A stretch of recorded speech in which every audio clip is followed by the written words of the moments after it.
I know that you're a Jersey girl inside. 4 a.m. at a diner, stop singing, living on a prayer. I'm thinking maybe you're a Jersey girl with all those highlights in your hair. No other girl can move like you. We pump our fists, damn right, it's true. Good luck. We're all counting on you. Thanks. I need it. Good morning, everybody. This is Shelly, your mouthy mama, talking trash and truths, and this is Coffee and Chaos with T3. That's me. What a hell of a week it's been. Jesus.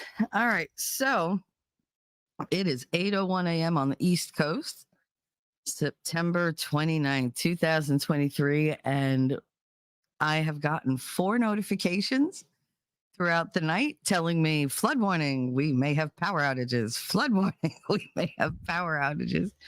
And it's not going to stop raining until about 1 o'clock in the morning tonight. So if I'm suddenly gone, that's because I lost power, which means I lost internet, which sucks. So if anything, whatever. Today's show is Houston. We have a problem. Houston, we do have a problem because I found out some very interesting things last night. But I want to say hello to, everybody, to the family. Rabbit, good morning, good day. Cool gamer, hey, what's up? How you doing? I don't see anybody else in there, but then again, StreamYards hates me. It says 3. I only see 2 people. So if you're lurking, hello. Okay, so this week has been jam-packed full of stuff. And what I wanted to talk about today, I originally wanted to talk about how your life can spin out of control.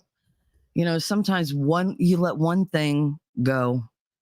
If you have, like me, avoidant issues when it comes to very stressful things, then, things can pile up. I don't normally let things pile up, and I didn't this time. But there were things that I avoided that I probably should have looked a lot closer at. And I was making too many decisions. I had too much, on my plate. And I said, these guys are professionals. I'm just going to leave it up to them. And, they'll take care of me because that's their job. Apparently not so much.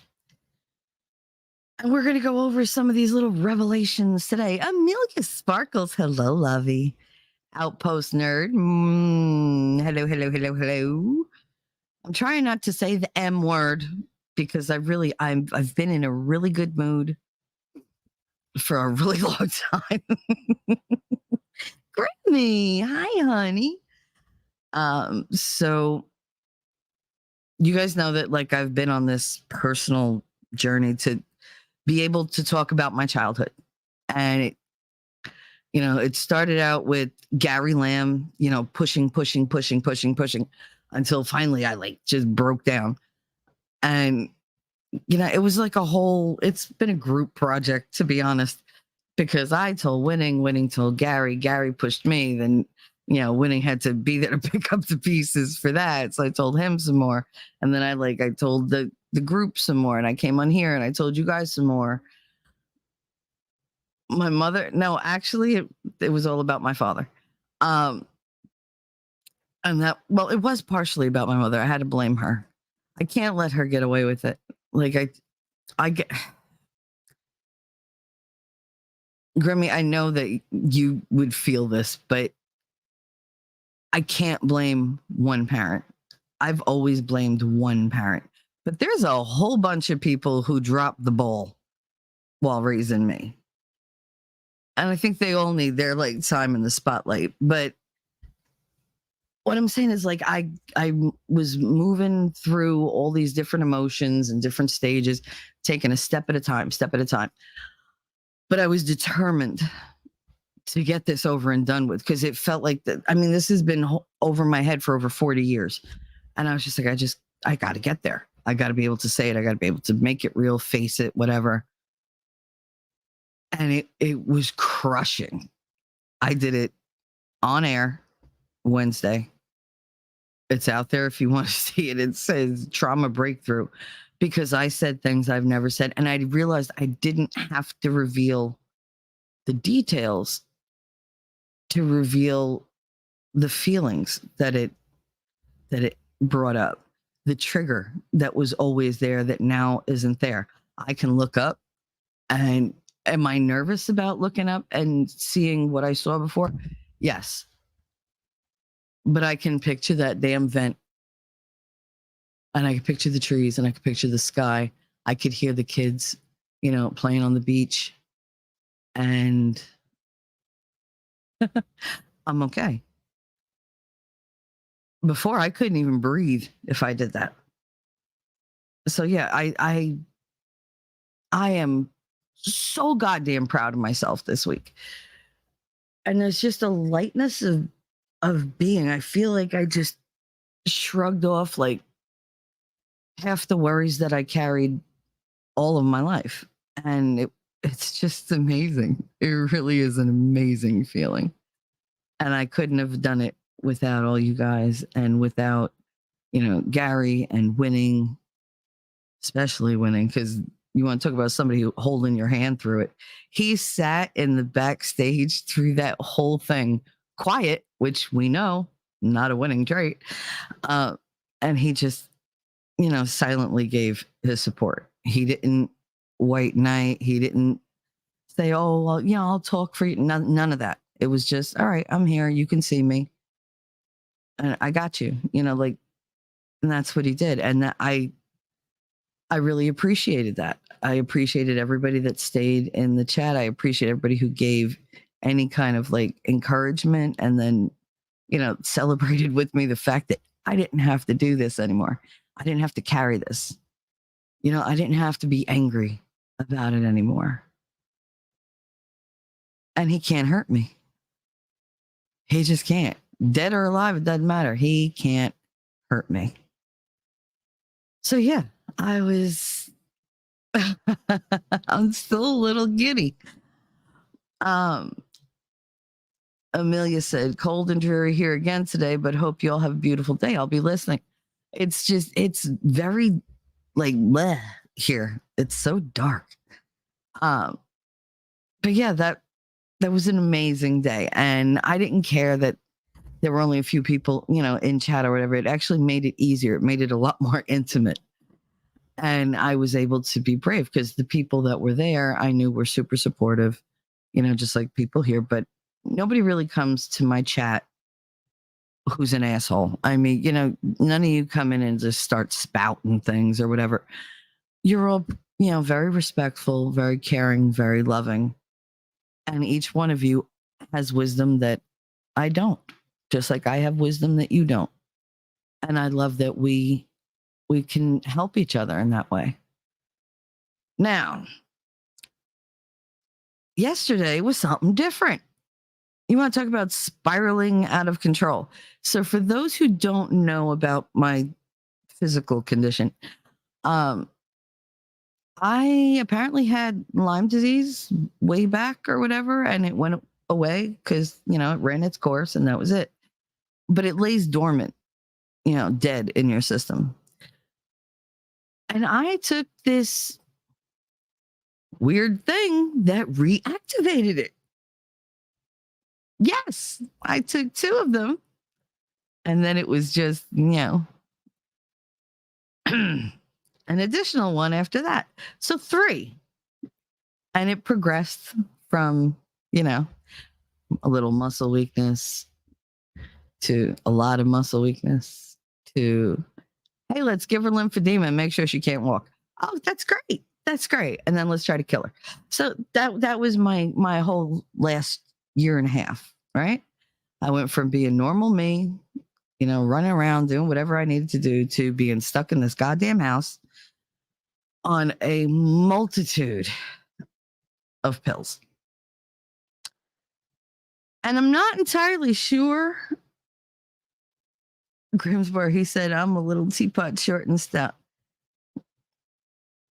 I mean, what are you trying to say? Because I don't think that's you. I think that more describes me. I mean, I blow my top all the time. But Grimmy, you'll appreciate this. I was talking to um Winnie, and I don't know why it came up. Oh, because the pharmacist sent the delivery boy over with my scripts. And I was talking to him, and all of a sudden somebody's at my door, and I was like, oh shit, somebody's at the door. And usually that's a bad thing. But this time it was, like I knew who it was. And so, my kid went and got the script at the door. She brought it to me. And I was reading them off, and he was like, wait, I was like, I said, my cholesterol pill. He goes, wait, you take a cholesterol pill? I was like, yeah. He goes, it's not a statin, like, is he? And I was like, what? I didn't even know what the hell he was talking about. So we go and look up Lipitor, which, I probably shouldn't have said, but oh well. So I'm taking cholesterol medication. I've been taking it every day for the past year and a half. They started me on most of these pills in March of 20. Was it 2022? No. Yeah, March of 2022. And it was like right before my birthday.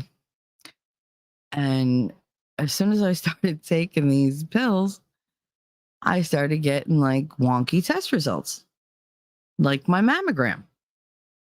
Oh, we see all, these masses and nothing like freaking me the fuck out. So I have to go for this ultrasound, whatever.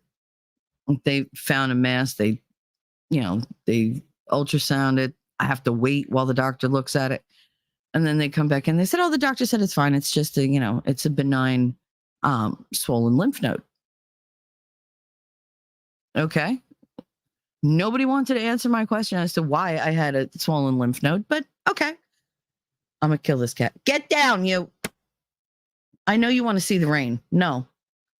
So he's going to wind up pulling down my blinds, and I can't afford to put new ones up.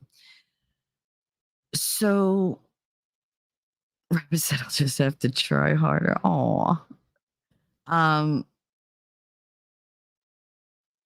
got sidetracked by the cat. All right, sorry. I have a list though, so I know I'm following the list. So we start looking up the cholesterol medicine. He was like, I hope it's not a statin. And of course it is. Of course it is. Because why else would I take anything else? So I was, I'm arguing with him, going, no, I'm sure it's fine. It's whatever. And he was like, just, basically do what you do. Can you just look it up? So I look it up and I was like, all right, yeah, I'm taking that. Okay. He's like, all right, read. Crap. So I'm not going to see chat for like a second because I can't show what I'm reading on the thing because I'm afraid they're going to like smack me down. But it says before taking this, right? Now, this is just the cholesterol medicine. At the very top of the page, one of the first things it says is who should not be taking this medicine? Anyone with, are you ready? Hypothyroid disease. Anyone with asthma. Anyone with muscle cramps or spasms or muscle weakness. This should not be taken by anyone who has ever had muscle weakness. Really? Because that's what I went to the doctor for. And this is what he prescribed because, oh, your cholesterol is high. My cholesterol has always been the same. Always, my whole life. That's just a family trait. It never affects us. We don't have not one person in my family, on at least my mother's side, that had like a heart attack until they were in their late 90s. I think I'm okay. So it's like, it's okay. So they give me this. Okay. Tell your doctor or pharmacy if you're allergic to blah, blah, blah. Da-da-da. Do not breastfeed. That's a red flag for me because if it can't be given to, like another person, if it's bad for them, why is it good for me? I get age and everything else, but it's diluted by the time it gets there. And it's just like, So it says that the side effects are joint pain, forgetfulness, memory loss, confusion. These are the common ones. The not so common side effects, but the ones you experience if you have asthma, thyroid disease, okay, muscle pain, tenderness, or weakness, lack of energy, nausea, extreme tiredness, weakness, unusual bleeding or bruising, pain in the upper right part of the stomach. Yes, hello. Itching, which I don't know if you guys know, drives me insane. Drives me insane. Difficulty breathing, swelling of the face, throat, tongue, lips, eyes, hands, feet, ankles, lower legs. That's just this one. Okay? That's just this one. And that was a daily that I had to take. So put that on the side. Okay. So I said, all right, you convincing me of like this one thing. All right. So we move on. He goes, what else are you taking? Endural. Which again, I probably shouldn't have said. But okay, so I take that. What do you take that for? From the tremors. Oh, okay. Let's read about it. All right. It's used to treat tremors, hypertension, and other heart or circulatory conditions, which I don't have. The only heart condition I have anymore is a slightly well, I say slightly, that's not what he said, an enlarged left ventricle, right? Which could be a problem later on, but he doesn't think it's new. Like the cardiologist said that it functions just fine. Once he did all those like really invasive like stress tests and everything else, the ones that made me sick to my stomach, he realized, oh, she was probably born like that. And it just grew with me. Same way my lungs have like limited capacity. I was just born that way. You know, I was born dead. So they stuck together. And it's fine. It's never gotten, it's never done anything to me. But I do have asthma and I do smoke, and everybody could suck it because it's like all I got left. So anyway, let me just check on you guys. Make sure you're all good. Inya, hello. Inya. They tried to put me on statins, told my doctor no. Yeah, well, I didn't know. I don't know anything about medicines. I was raised to trust my doctor. Like, oh, the doctor looks out for you. You would think that after getting the jibby jabby thingy that I would say, oh, I don't trust any doctors. But this happened in conjunction with the, they was around the same time. Let's put it that way. Hi everyone, good morning. They probably get money or kickbacks from giving that crap out. Oh wait, they give that like candy, and I think it helped ruin my mom's life. Absolutely. When I read everything that it could do, no, honey, I knew what you meant. When I read, oh my God, I was so upset. So we moved on to the one for the tremors. Okay. It's also used to treat or prevent heart attacks and to reduce the severity of migraine headaches. Okay. But I only got migraines when I got my friend once a month. And I had stopped getting my friend for a year. So I didn't get migraines. So there was no, benefit there. Now I get my friend. Now I get the migraines again. But they're not nearly as bad. Like this last one knocked me out, but it didn't like make me upchuck. All right, so it is a long-acting sustained release capsule taken once daily. I take it 3 times. Endural 3 times a day. You should not use this if you have asthma, very slow heartbeats, a heart condition such as sick sinus or AV block. Uh, this can mask symptoms of hypoglycemia in diabetic patients and use it only as directed. Before taking it, do not take if you have asthma or any kind of whatever.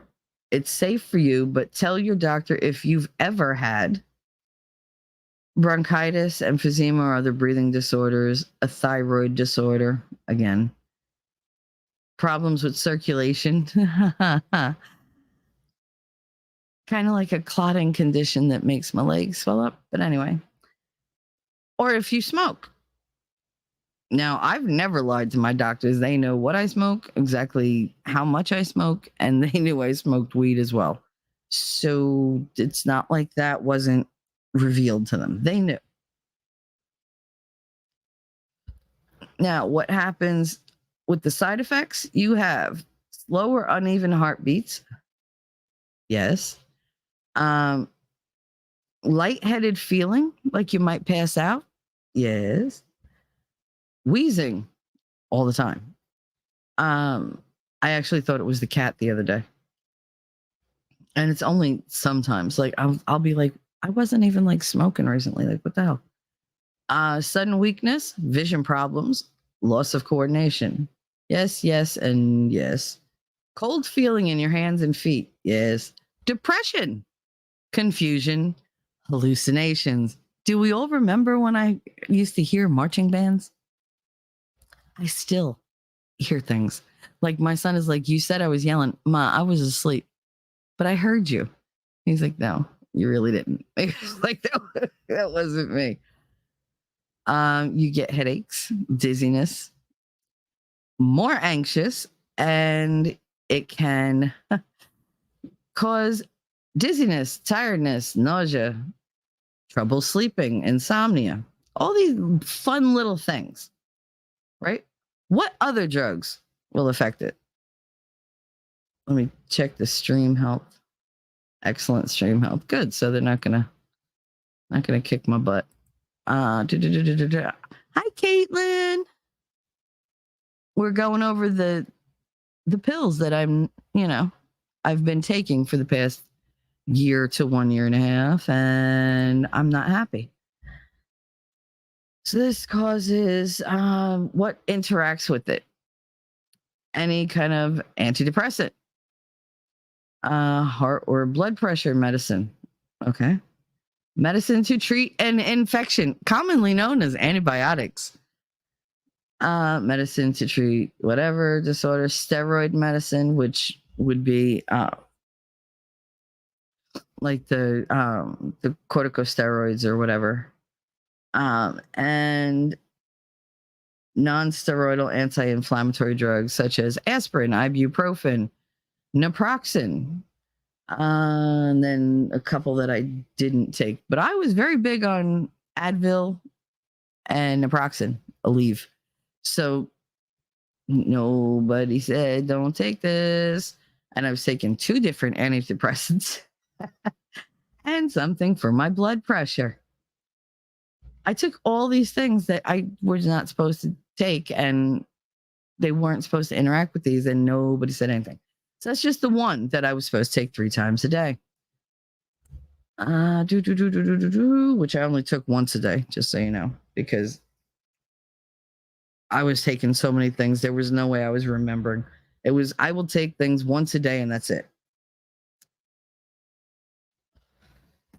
So let's see.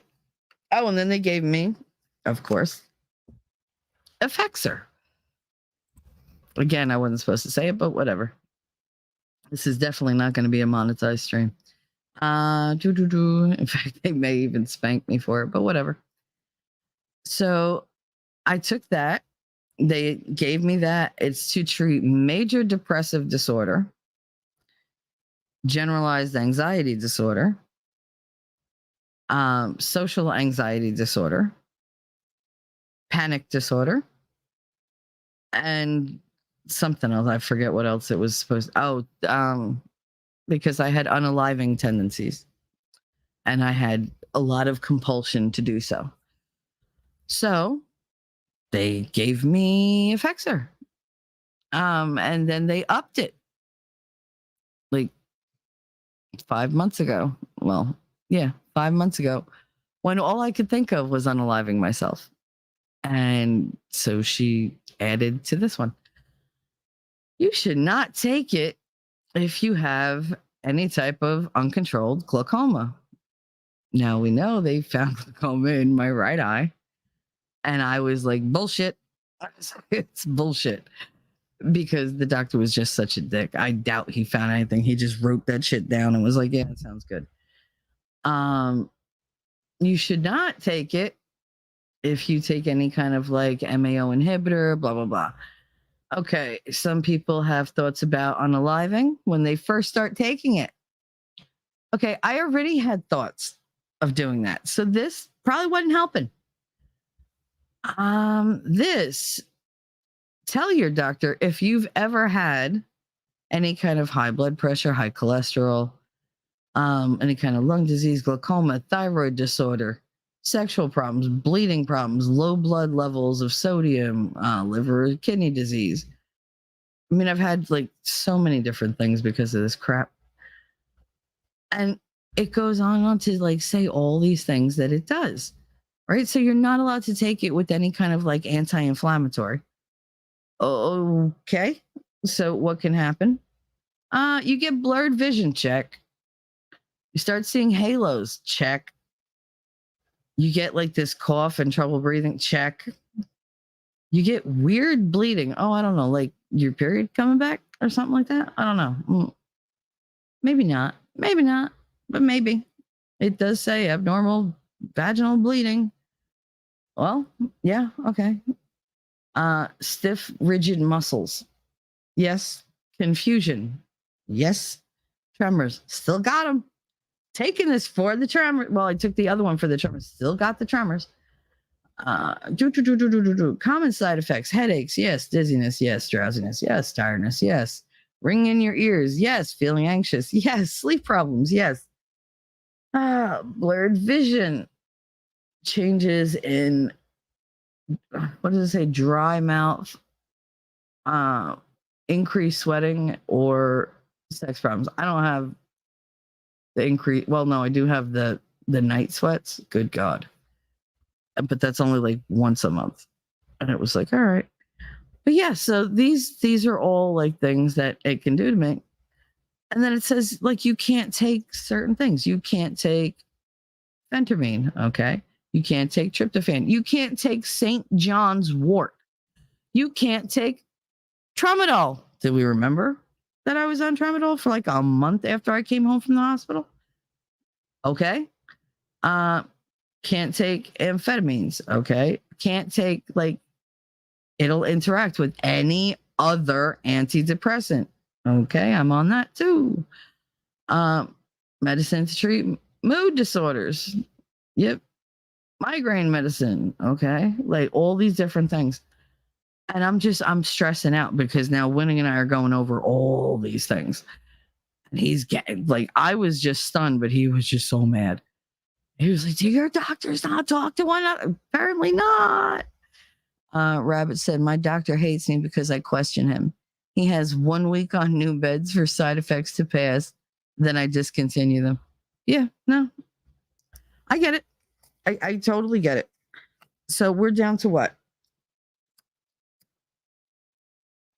Mind you, she like increased the Effexor, which I shouldn't keep saying, but she increased that drug and she should have been decreasing it, but no, she increased it. And then they increased the gabapentin, which I was also taking, right? Again, shouldn't have said it. Oh, well, I don't give a fuck. Increased the gabapentin, tripled it, not doubled. The hospital tripled it. I was kind of okay on one 300 milligram, even though it still made me confused. And I didn't know that's what was making me confused. But when I went into the hospital, they tripled it. Do you remember my 15 minutes of gibberish every couple hours? Because that's what caused that. That wasn't the bacteria eating away at my brain. That was this drug. So they kept it at 2 a day when I came home. I only took 1 a day. Because when I took 2 a day, I would just like I couldn't talk. Like I just be throwing out like oven, mitt, like turf, whatever. Just whatever words entered my brain, they came shooting out of my mouth. Because this drug is used to treat seizures, nerve pain from shingles, and restless leg syndrome. Okay, all 3 things I don't have. It works on the chemical messengers in your brain and nerves. It's a form of a group of medicine called anticonvulsants. Now, I'm on the neurontin, or neurontin, I guess. So, different brands of GABA are not interchangeable. So the one I'm on is used to treat pain you may have from shingles, nerve pain. It is also used with other seizure medications for partial onset of seizures in patients 3 years or older. I don't have any of those problems. But here's the warnings. It can cause life-threatening breathing problems, especially if you're already taking medicines for a breathing disorder, or if you already have a breathing disorder, which asthma, hello. This can make you drowsy and slow your breathing, which, we all know that slow breathing, you go to sleep and you don't wake up. Some people have thoughts about unaliving while taking this medicine. Isn't that funny? I'm thinking of unaliving with this medicine. They're giving me another medicine to counter that. And that other medicine also causes an increase in unaliving tendencies. I've already proven on more than one occasion that I'm willing to go there. So why are these doctors fucking with me? All right, so you have to stay alert to changes in your mood or symptoms. My mood or symptoms, like the roller coaster that I've been riding for the last year and a half, making me think I was crazy. Okay, so we could even move on from that. GABA will cause dizziness and drowsiness, which can lead to falls, accidents, and severe injuries. It's been a month since I keeled over in the hallway for no reason, but okay. Before taking this medicine, tell your doctor if you have breathing problems, depression, mood disorder, drink alcohol. They didn't even bring up alcohol, so it's a good thing I don't drink. History of drug addiction, no, just nicotine. And if you are a day sleeper, which y'all know I am, or work a night shift. Okay. And then if you have unaliving tendencies, blah, blah, blah, blah, blah. So what could this do? I'm trying to get there, but it's a really long page. All right. These are the serious side effects. Drowsiness, dizziness, weakness, problems with balance or muscle movement. Okay, I have all those all the time. They're literally a daily thing. I'm just going to check StreamYard real quick. And you said, holy crap, they went from 300 to 900 with nothing in between. Yep. If you ever get to hear what I sounded like in the hospital, oh my goodness. And it would last about 15 minutes of me going, please stop talking to myself, because I couldn't. My brain was completely detached from my consciousness. I had no control over my mouth. None. Outpost nerd, doctors are egomaniacal control freaks. I went to the dentist for some issues yesterday and he looked at me 2 seconds and said, bye. I got nothing from the guy. Maybe, I don't know. Nerd, you need to go to a dental school or something and let them work on you. And you said it can also raise your blood pressure and make you overeat. It didn't make me overeat, but it did raise my blood pressure in the hospital. And it stayed high for a while. And then I went down to 2 a day but I did that, and then I automatically switched down to 1 a day. Okay, so I can get rid of the effects here. So the GABA. Here are the more common side effects: chills, which I get all the time, body aches, tiredness, headache, swelling of your legs and feet. You sons of bitches. Trouble speaking. Vision problems, dizziness, drowsiness, tremors, problems with balance. All the things that I'm taking other meds for. Okay. So I'm taking meds to counteract the natural ones that I had, and this is going to increase their likelihood. But okay. I wondered why the tremors didn't go away. I wondered why I was always dizzy. Why I'm still so tired. They got me on like, how many pills was I taking a day? 9 pills a day.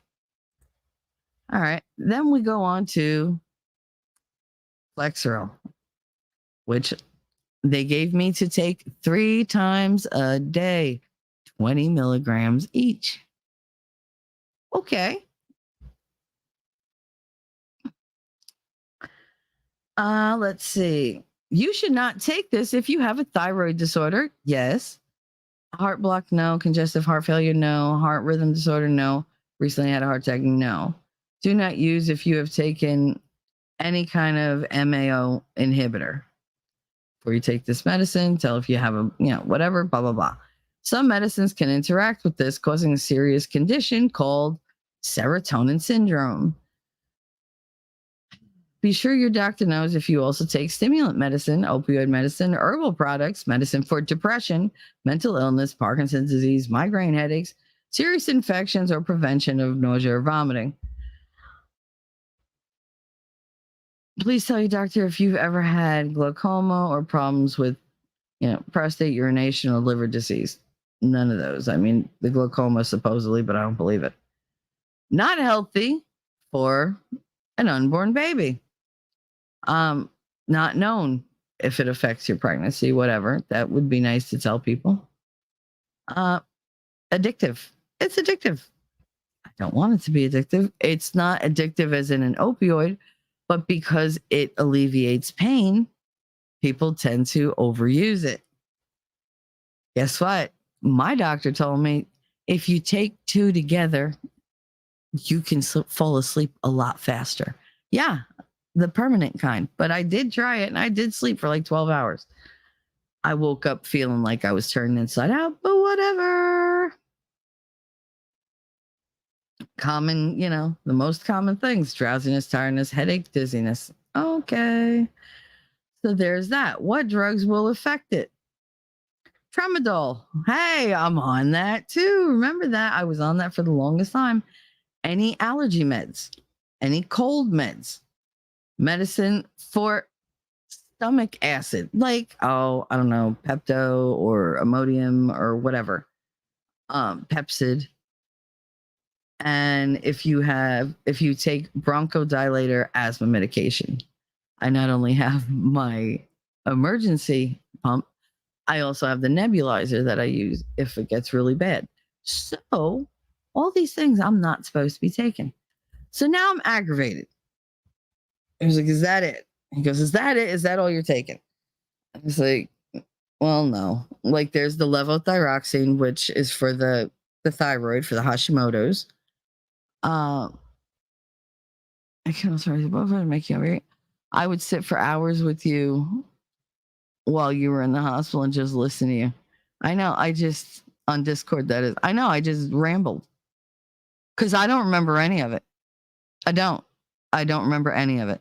And he said, holy moly, if I take that, I'll just fall asleep anywhere, coma style. Yeah, and he had me taking like 2. They wanted me to take 3 a day. 3 a day. Like I could just be zombified all freaking day long. Alpo said, no, I don't need to go to a dentist school. The doctors I see need to do their damn jobs.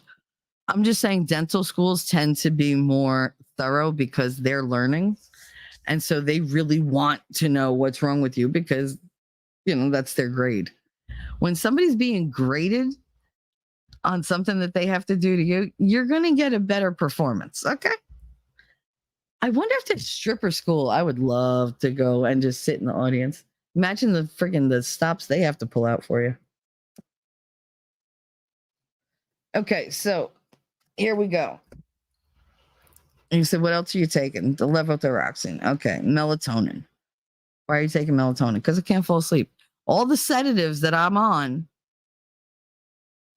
and I still can't fall asleep. Like, okay. Sleep aid. Yep.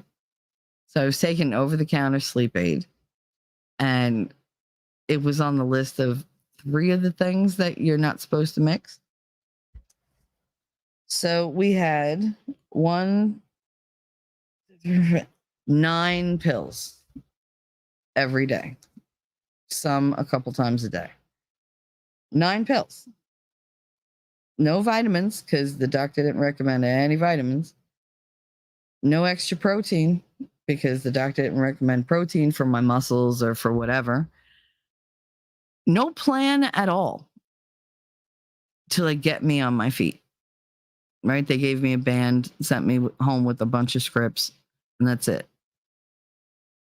So now I'm down to 2 pills. I didn't quit the GABA real quick. This is the last week of the GABA. We did like 2 days of 3/4, 2 days of half, 2 days of a quarter, and then like nothing. So that'll be a thing. But I stopped all the others.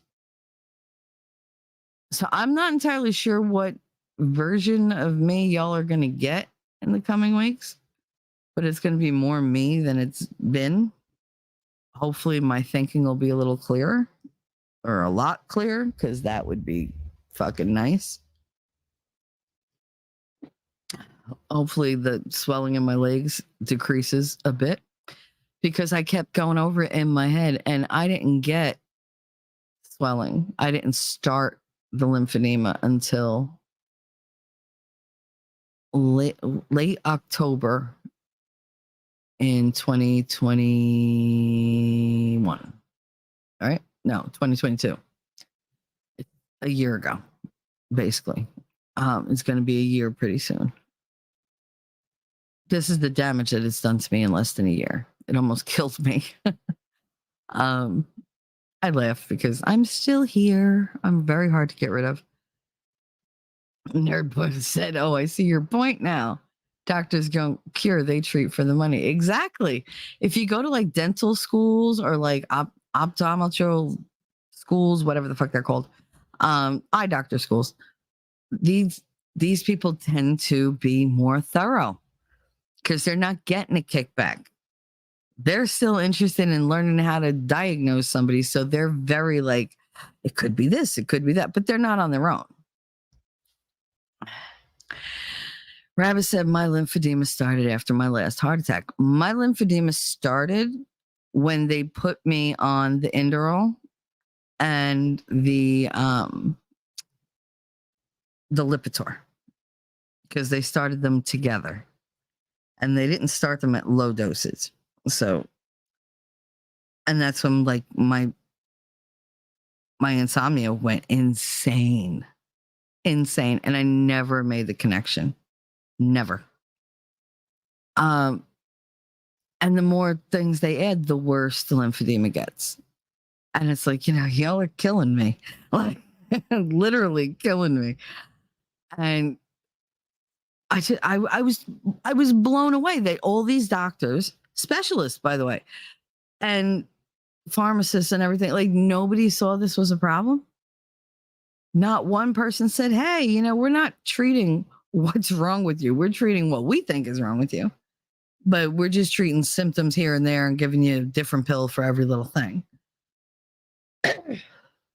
So now begins the process of cleaning my system out of all this shit. So I have done what I never do.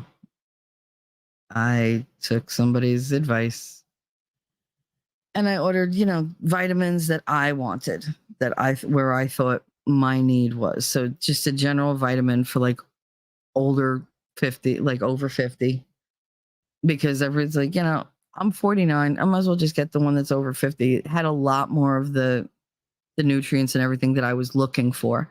And it's plant-based. It's not, like, hopefully it won't be crap. But I bought that, and I bought creatine to take to build up my muscles, because I have to be able to move around. I need to get moving, because I need to get the hell out of the city. I want to go, and I don't want to go to having just, the same life in a different location. That's not changing my circumstances. It's just changing my geography. And that sucks. Like, I don't want to be held back. I'm not that person. My kids are grown. Like, Connor's getting there. He's going to be 17 in like a month and a week. Katie's 28.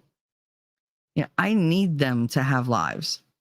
I need them to, go out, go fail, go do whatever, and I need to not worry about it, because I'm so like, oh, I want to shelter them from that. You know what? Sometimes you just got to let the fucking chips fall where they may. And I feel like I'm getting to that point. I mean, don't get me wrong. I love my kids. I would do anything for them, but I think I'm doing too much. I'm just too, helpful, I guess. But one of the things that I wanted to do was to take control of my life again. I don't want everybody else having control over me. I don't want these doctors to be able to just pump me full of all this crap that's going to make me feel worse. Because let's face it, I don't feel better. The antidepressants, they didn't work. Oh, I feel low. Let's increase it again. Like, how about we talk about the problem? Stop throwing this shit at me that makes it impossible for me to think, for me to go over anything. I'm very smart. For me not to connect all these dots on my own is disturbing to me, because patterns is what I do. I find the patterns. I find the connections. I don't stop at surface level. I go on a deep dive and I find out everything. And none of that happened. And I would say online, like, I'm skipping time. Like, I can't remember things that just happened. And I'm losing days, and I'm losing this. And you remember when I had the one stream where I just kind of disconnected and lost it because I couldn't control what I was saying. I freaked out. And I don't like that. I am despite what other people think, I'm a very controlled person. Yes, I can be very impulsive. But as far as my outward reactions, I was always very controlled. Like, I'm not going to go and put myself out unless it has some sort of effect. For the most part, I'll just watch everybody, or I'll make you laugh. But everything else, no, it was weird. It was weird not feeling like I had control over my own speech. It was odd. Every time I'd stand up, I'd be like, oh my God, what is wrong with me? Because I'd just go, woo, everything would just spin. And it was different from like just standing up and getting lightheaded. When you stand up too fast, you're like, whoa, that was cool. But you're just like, all right, I like that.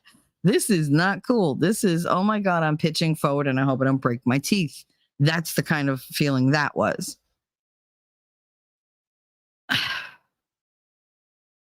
I just feel like if she would have pushed me to talk about my father, I wouldn't have needed any of those things, because I feel fucking amazing. It's not even that the drugs are, gone. They're not. They're still in my system. But the thing with my father, oh my God. I feel like, I don't know, like somebody opened the cage and said, go ahead, run. And I finally could. There was nobody after me. I was just running for the sheer joy of it. I was on the move and I was, what's over here? What's over there? Now my curiosity is just curiosity. It's just shit I want to know about. Is it stuff that can trigger me? I don't know. I don't think so. Does it still bother me? I mean, yeah, of course, anybody, bothering kids, that's going to bother me. But I won't take it as a personal thing. It won't trigger me. I think it'll piss me off a lot more than it'll like make me go, like, I can't deal with that. Like, I feel like I could deal with anything. I really do. I feel like I could deal with anything right now. And it's because I have a path again. Isn't it weird? We were talking about paths, and that was my roadblock. Not only was my father my roadblock to continuing down any path, he was actually keeping me from creating one, from choosing one, from believing I deserved one.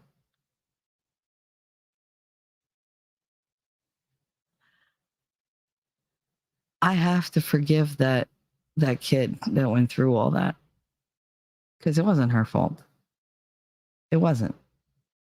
She did nothing wrong. The only thing she did that I guess set the universe ablaze was be born. And it's fine. Things happen to her. They're over. They're done with. He's not around. He's dead. And he can't hurt her anymore. And he can't hurt me. And he can't hurt my kids. The only way he could hurt me or my kids is if I allow it. If I let that memory choke me to death. And I'm not willing to do that. I told you guys what I realized was that it wasn't technically an event or a memory that was holding me back. I literally simplified it down to it was a thought that I was stuck in. It was a thought that looped and hurt, but it was a thought. And I was afraid of it. Like I've never been afraid of anything in my life because that fear was instilled in me. So, I mean, it's not like I just woke up one day and said, oh, I'm afraid to think of it. No, like it was crafted that way. I was manipulated, my whole childhood into feeling that way and feeling shame and everything else. And fuck that. I didn't choose to freaking, do inappropriate things with the child. I didn't choose to like abuse my daughter. I didn't choose any of the things that he did to me, that anybody did to me. Hell, that Carlos, my husband, like anybody. I didn't choose to like be physical and be violent and, make sure that I always felt like I was crap. Just like I don't choose to be petty and go around insulting me or whatever. Like that's whatever, man, do you? If you need to step on other people to feel good about yourself, go for it. I can take it. It's fine. But I'm not doing that. I'm not doing that. I want to like make people better.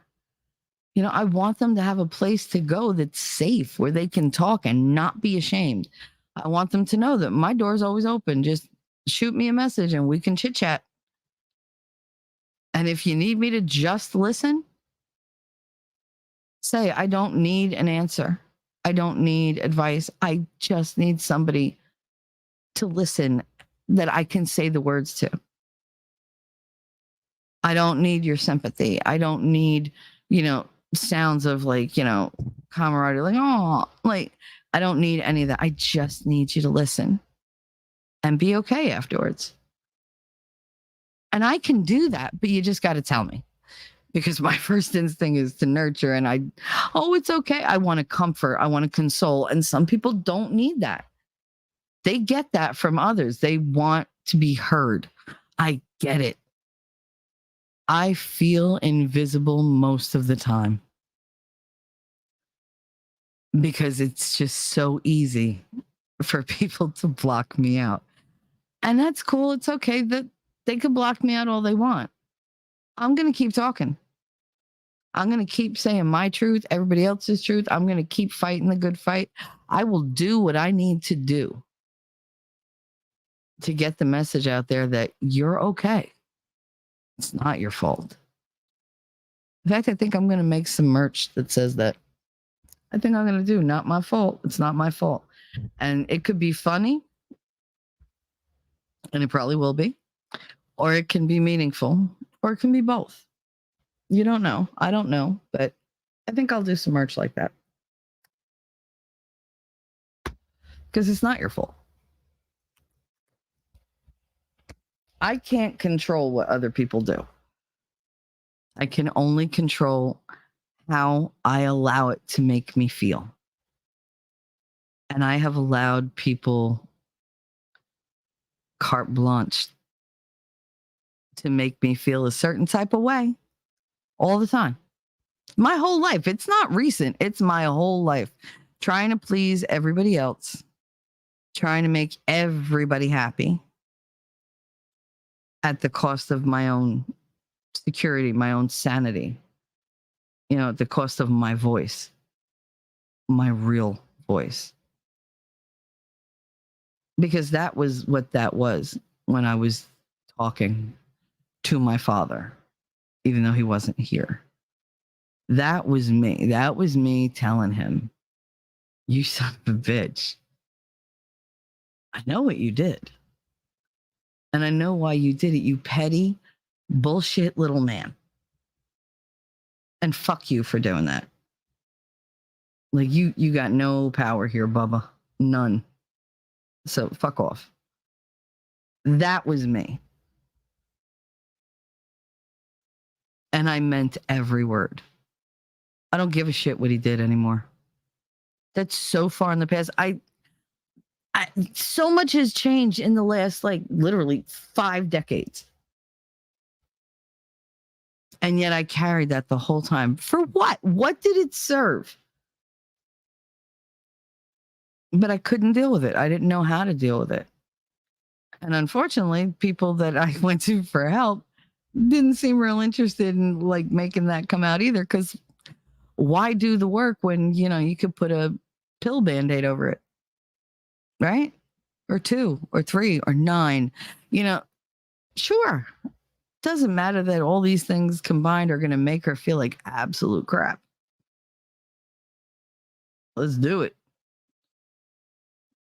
But I took my life into my own hands. I took back control. I took back the reins. And I have support for when it gets really difficult. I have the kind of support that I need. It may not be everybody else's cup of tea, but it works for me. And it makes me feel safe and protected. And I'm a lot of work now. I've tried to not be a lot of work before, but you know what? If I'm going to wind up as something better than what was before, it's going to take work, and it's going to take work of everybody. The same way I would happily put work into you, making you, see your potential, see the good things that I say, see everything from a different perspective so that you can twist it and turn it and make it your own and get through the goddamn day. And not just exist, but live. I haven't lived in so long. I haven't gone on my adventures in forever. I haven't hit that gas pedal and just cruised at 110 for the longest time. I haven't just laid with somebody and just looked at them and said, I just want to hang with you. It's just, I'm so glad, you're here. I don't like seeing people. I was never like that. I was always out. I'm the hugger.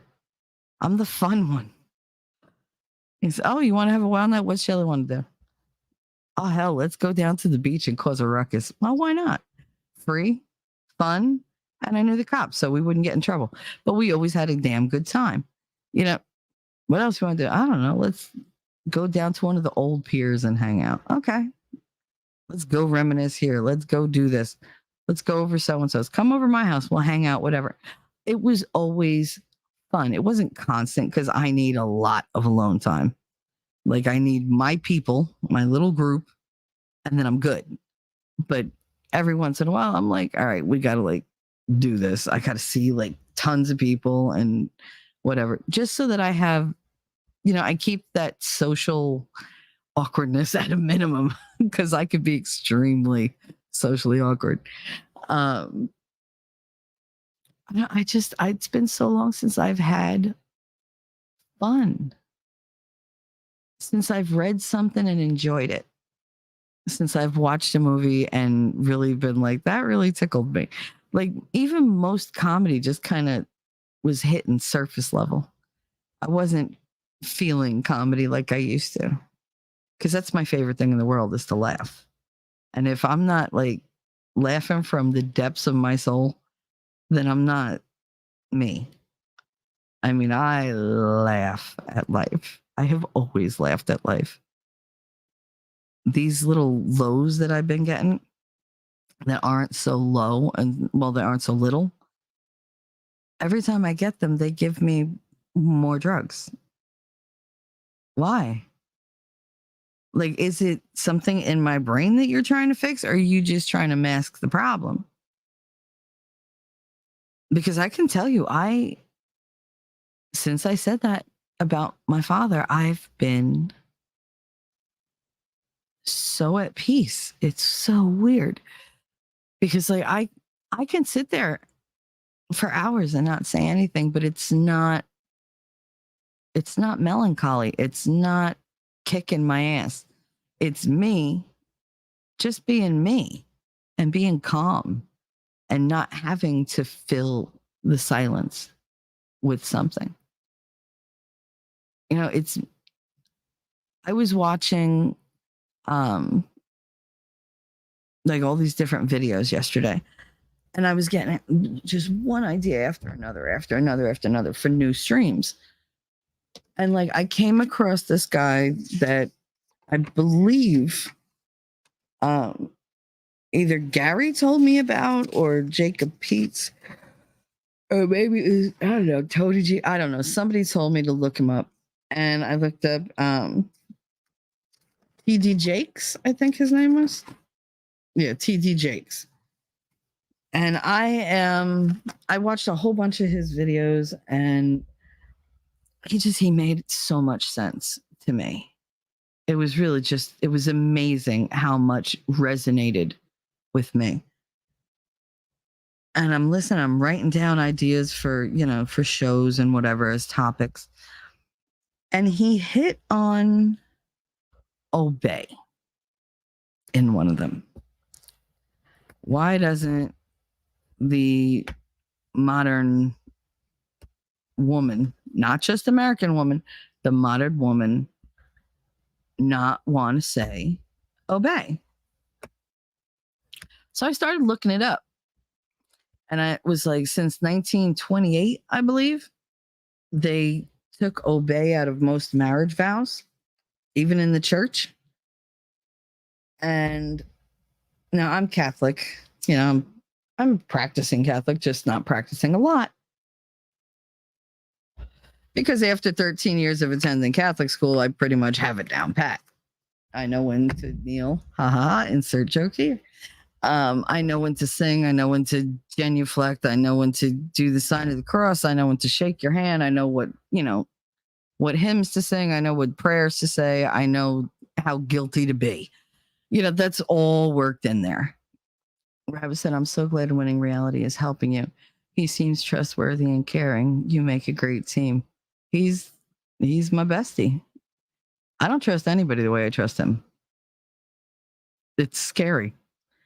He's so damn confident about everything. How could I not trust him? But I mean, we had a rocky start.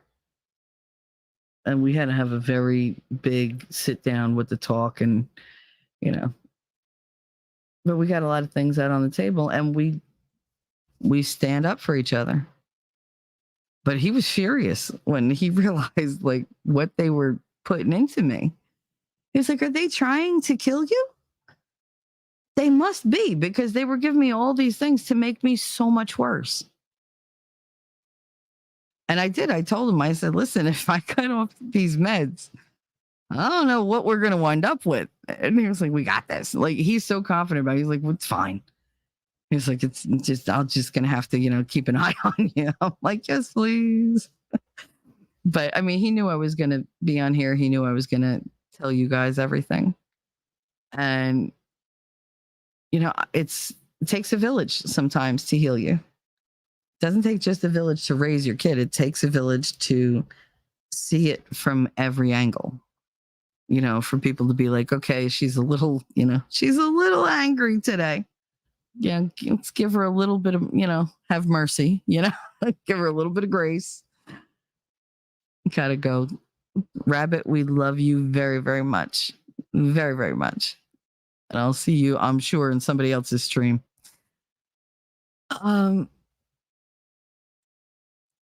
Yeah, no, it's just I feel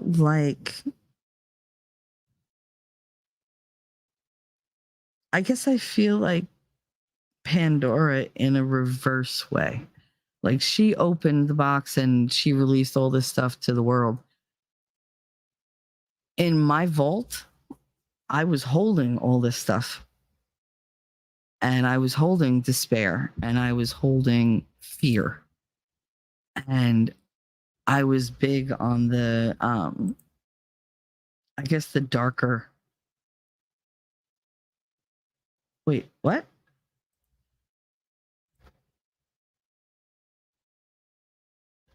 Weird. Why does it say I'm signed out?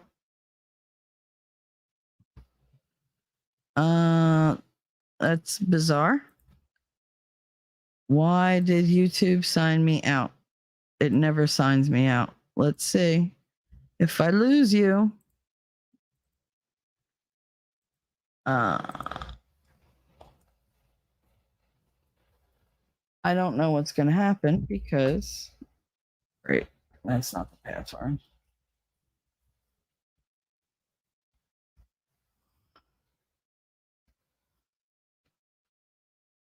My device. Are you kidding? Come on. What is going on with this? Yeah, just a second. I heard you. Letting check my device.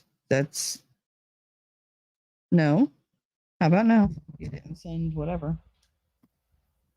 Alrighty. For some reason, it keeps logging me out. And I don't know why. So, whatever. It is what it is. I'm going to get out of there because I don't know what's going on. You can come in.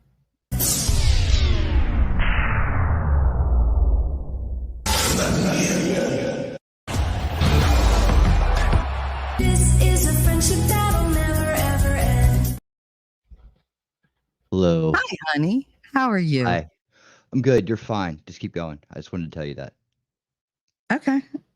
I don't know what's going on with my computer, but it's just, I got kicked out of Discord and it blocked me. I can't get back into Discord. So I don't know. I'm going to have to, I guess, redo everything. You're all right. You Yeah, really? your stream's still alive. Your stream's still alive, so don't worry about that. Okay. All righty. You want to tell them a little bit about the discovery last night with the pills? I mean, yeah, That's what you're talking about. I think you've done a good job with it. I just I got it. I should have about 9 o'clock or a little towards 9 until 9.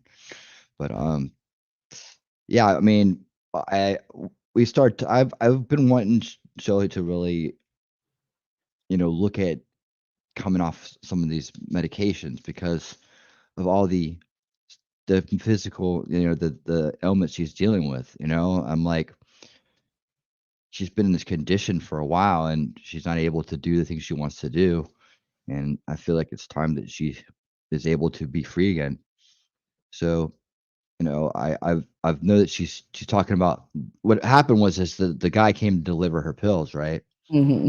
And I was like, And I've been thinking in my head, well, with the progress she's making, that some of these pills will go away, but I've never really stopped and asked her exactly what she's on. I figured she's probably on something for the Hashimoto's, which is understandable because that's if you get Hashimoto's, you have to either take something or you have to have it removed. So I knew that part. And I knew the part about the other, a few other things, but I didn't realize how much stuff she was on. So she started naming some stuff, and I was like, "Whoa, hold on, is that a statin?" See, I know about statins because it's a it's for very high cholesterol, like, danger levels cholesterol, and they tried to put my father on it, and I learned that statins, they're cholesterol eaters, but your brain is made up of mostly cholesterol. So when you eat statins, you're basically opening up the door to have your brain eaten, and you don't need that. And I didn't want to see my dad fall into a condition, so I started learning about it, and I got him to not take it, and he's been just fine, you know? And so we started going through all this and all the different ones, and I was like, "Well, what's that one for?" So we started looking at that. I was like, "Get rid of the statins right now." I was like, it's like, "Do you have high cholesterol?" She's like, "Not really."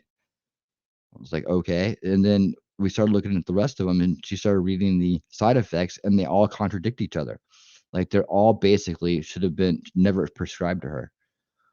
And, and we started thinking about the conditions she'd been in, and so, "Okay, well, when did you start taking this one drug because you had these low lows?" "Oh, December." I was like, "Hmm, well, you think maybe you had low lows in December because you were surrounded by vampires and you were staying up 24 hours a day and you had these unresolved issues too underneath all of it." And, we started just going to root cause issues and realizing that these drugs they were throwing at her were crap. I was like, "Did they even talk to each other? Like, how many doctors are prescribing this?" I started asking questions. Like, I was drilling down to the root to figure out what was going on with these things.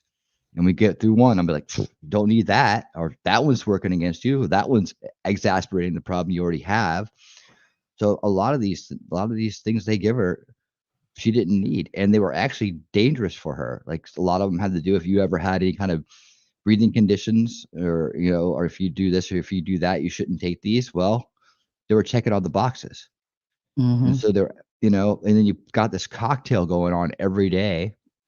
And I was like, "Well, what do you need this to fall asleep for? What do you need this for?" I was like, as you're getting better, as you're becoming well, how many of these can go away so that you can be as clean as possible and get back to just being as natural as you can. And that's really what it came down to is we just sat and we walked through each one of them and looked at the side effects and looked at what they were. And honestly, I was just there to guide, right? And Shelly was making the decisions herself, but I was pretty much adamant about, you don't need these, and we need to figure It's out, very convincing. well, it's the truth because Yeah. these people are just writing scripts like nothing, and they go, "Here you go, take some more. Here you go, take some more." And we got all the way down to what, one, and there's one that you have to scale back off of. That's the GABA, Mhm. right? So I talked to her about how to wean herself off of that by lowering the dose herself, just little by little over the course of like a week or two.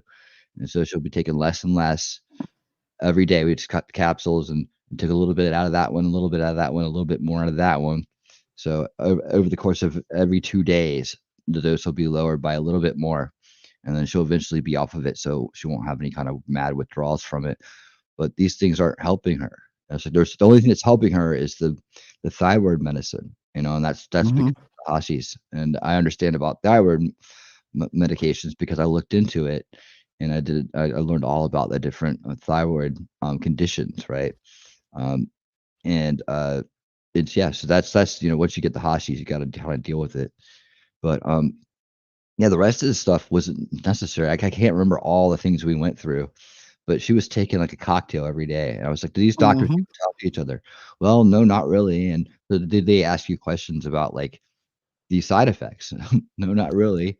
So just throwing stuff out at you left and right instead of actually looking at the root cause issues for these things.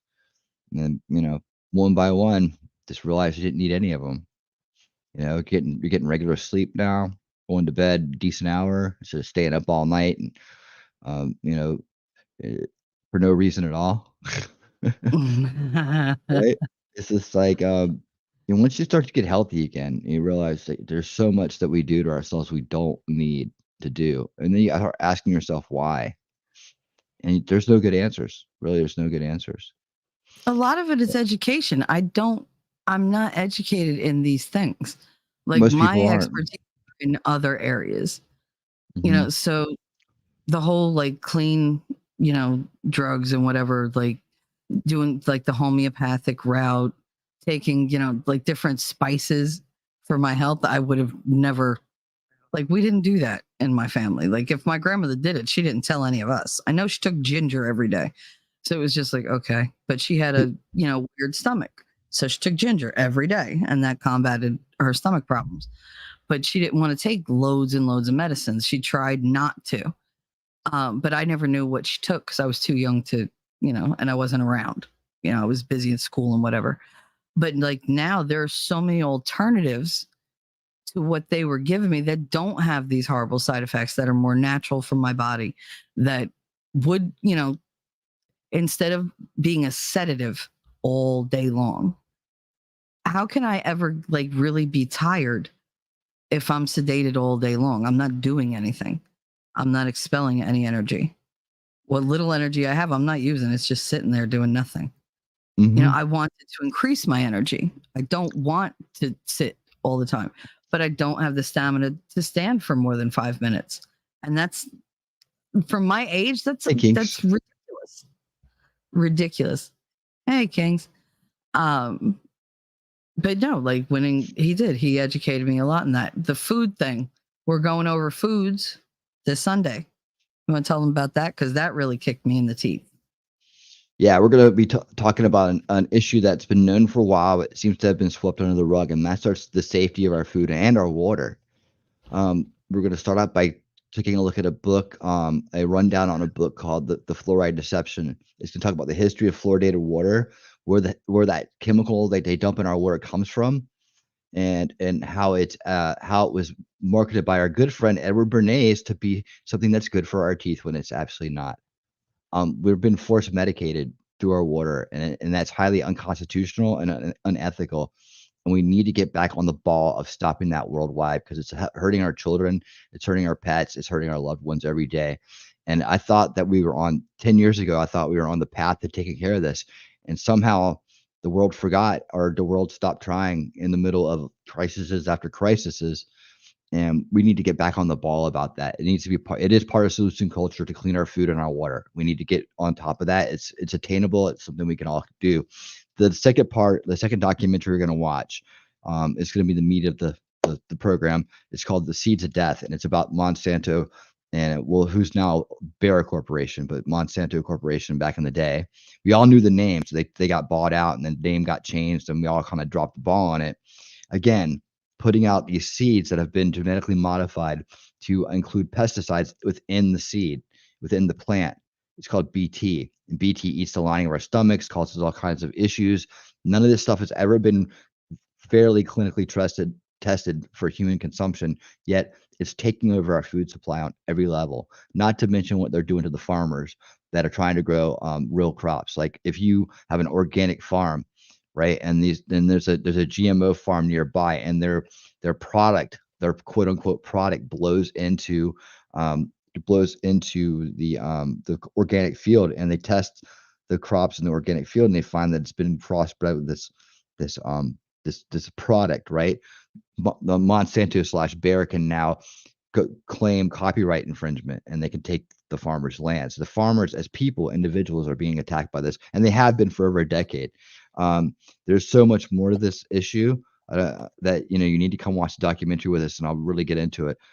This fires me up because it's, again, abuse on another level. It's physical abuse, right? Hmm. And it's mental abuse because they're gaslighting us about the safety and the practicality and the uses for these things. These are things that we don't need, we don't want. It doesn't solve world hunger. It doesn't help anybody else. And the idea that we needed this stuff after surviving for centuries without it is ridiculous. It's all about profit. It's all about harm. And these are issues that we need to get back on the ball about. And something we can do as individuals right now to start making a difference. I will I will talk about how we can do that too, what the solutions are. We're also going to look at some of the things that the World Economic Forum, the WEF, with Klaus Schwab, the heir to the Nazi regime or fortune or Mr. whatever. Schwab. I am Yeah, Mr. Schwab. Yeah. they're pushing right now to get rid of our meat. Right, the things they're doing with our meat, the price of meat is through the roof. They're trying to go zero meat in certain 12 cities across the United States. Philadelphia being one of them.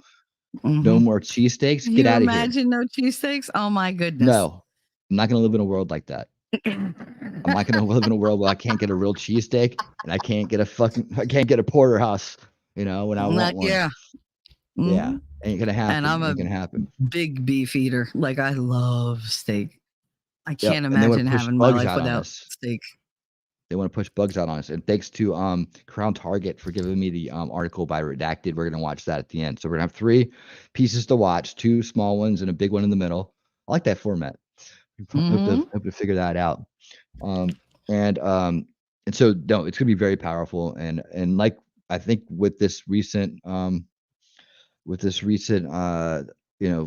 venture with Shelly and helping her free herself from big pharma, I think big pharma is going to have to follow after that. I'm going to start looking at the big pharma docs.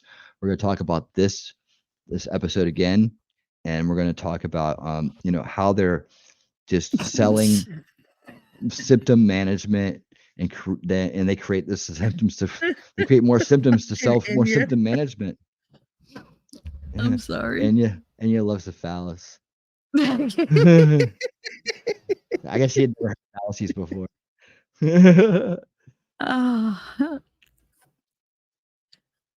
Raleigh, hi. Raleigh, how you doing? How are you? But welcome. This thing, okay, I just want you guys to really please tell people to come in and see the show on Sunday, because he gets so fired up about. I've never seen him like that. I even said I'll be sitting back going, no, show's yours. Because I'm not getting in the way of that runaway train. I'm just not. But you really want to see him get aggravated? I know how you feel about the water. Would it upset you to know that I drink about a gallon of tap water unfiltered a day, if not more? Yes. Dude, you have no idea how much better. I've always done that. That's the Hoboken joke. Nothing can kill us because we drink the tap water. I mean, that's literally the joke in this town. That's why half of us swear we didn't get coof, because it's it's got to combat Hudson County water. There's no freaking way. There's no way it could survive in my body. And I've never had the coof. Well, guess what? You can go to the Hudson County water table, right? You can go to that and they'll show you all the stuff they're dumping into your water. And you can see if you really want to drink that poison or not. Gravity filters. You know what? I need to go see if I can get an affiliate link for gravity filter. I just got an emergency alert. From what? Flash flood flooding? warnings. Yeah. I live at the top of the hill, so I'm good. The ones at the bottom, not so much. Willie said, "Oh my God, that's a lot of horrible water." Well, that's what water tastes like to me. Other countries have pushed back against that. The things that that we're allowing here in the United States. Other countries have banned GMO seeds. Other countries have banned fluoridated water. I mean, when you find out that that tyrannies, a lot, even some communist countries have banned fluoridated water, and that used to be a little thing about. I don't know if I've never could verify whether Hitler really did fluoridate the water or not, but it was a saying that it dumbs down people. Not to get into the whole calcification of the pineal gland, because you don't need that. This documentary doesn't really cover things like that because it gets into the minutia, and I don't know if that's true or not. Because that kind of gets into the whole they're trying to keep you from contacting the upper energies and stuff like that. We don't need to go that far to say that the water's dirty and we have to fix it. Gravity filters do cure this. I've been gravity filtering my water in my shower spigots and the water that I use to cook with and we use to make coffee. When you gravity filter your water, your coffee tastes 100% better. Like that taste goes away. Everything improves with it.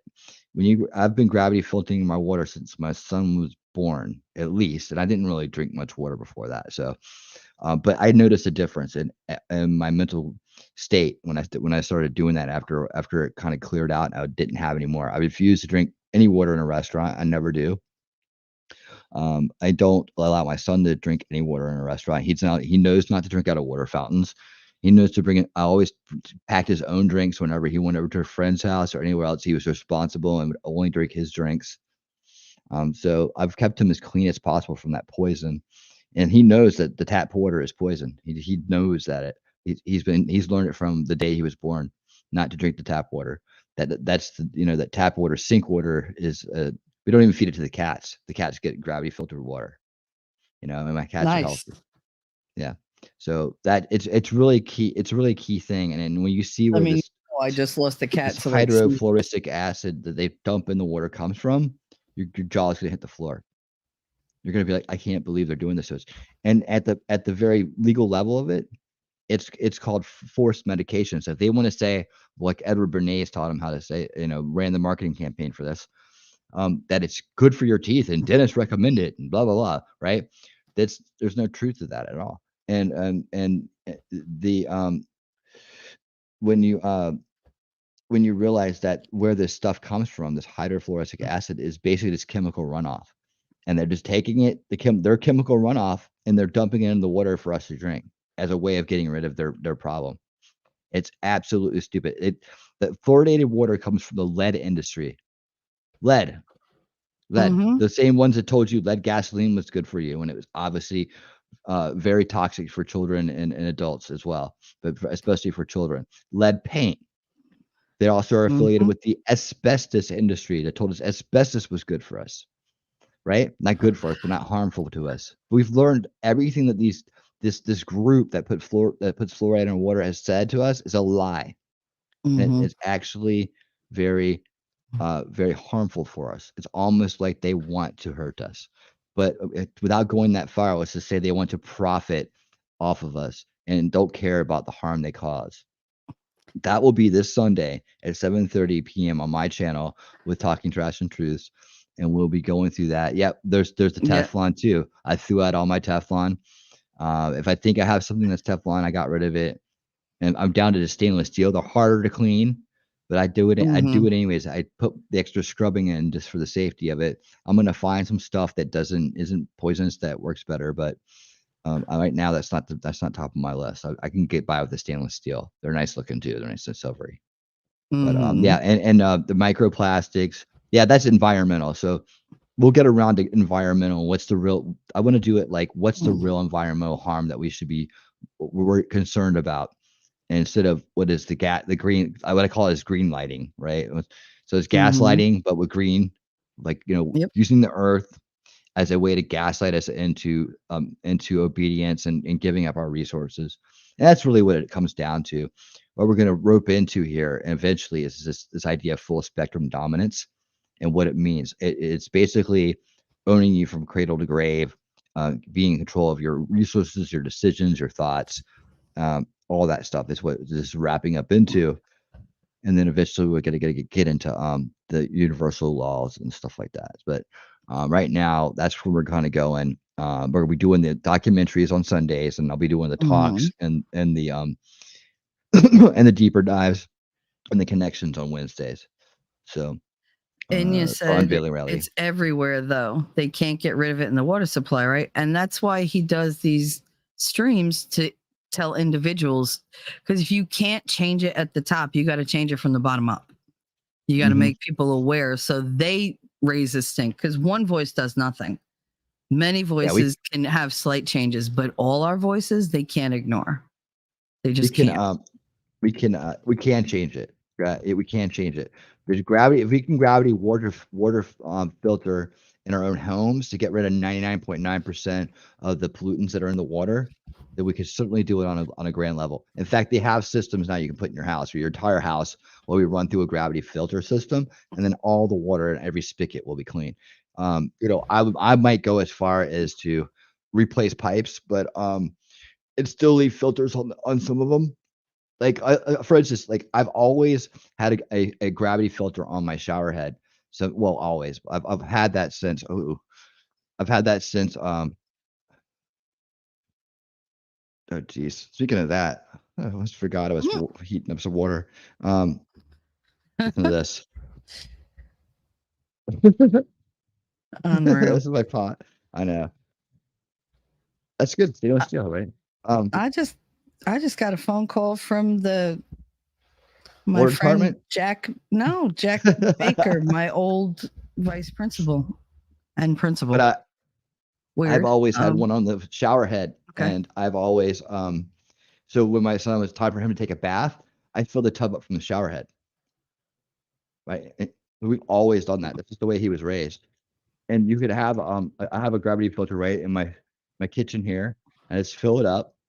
And when I'm ready to either give the cats water or boil some water or anything like that, I take it out of there. Make some anything. Nothing comes out of the sink except for wash the dishes.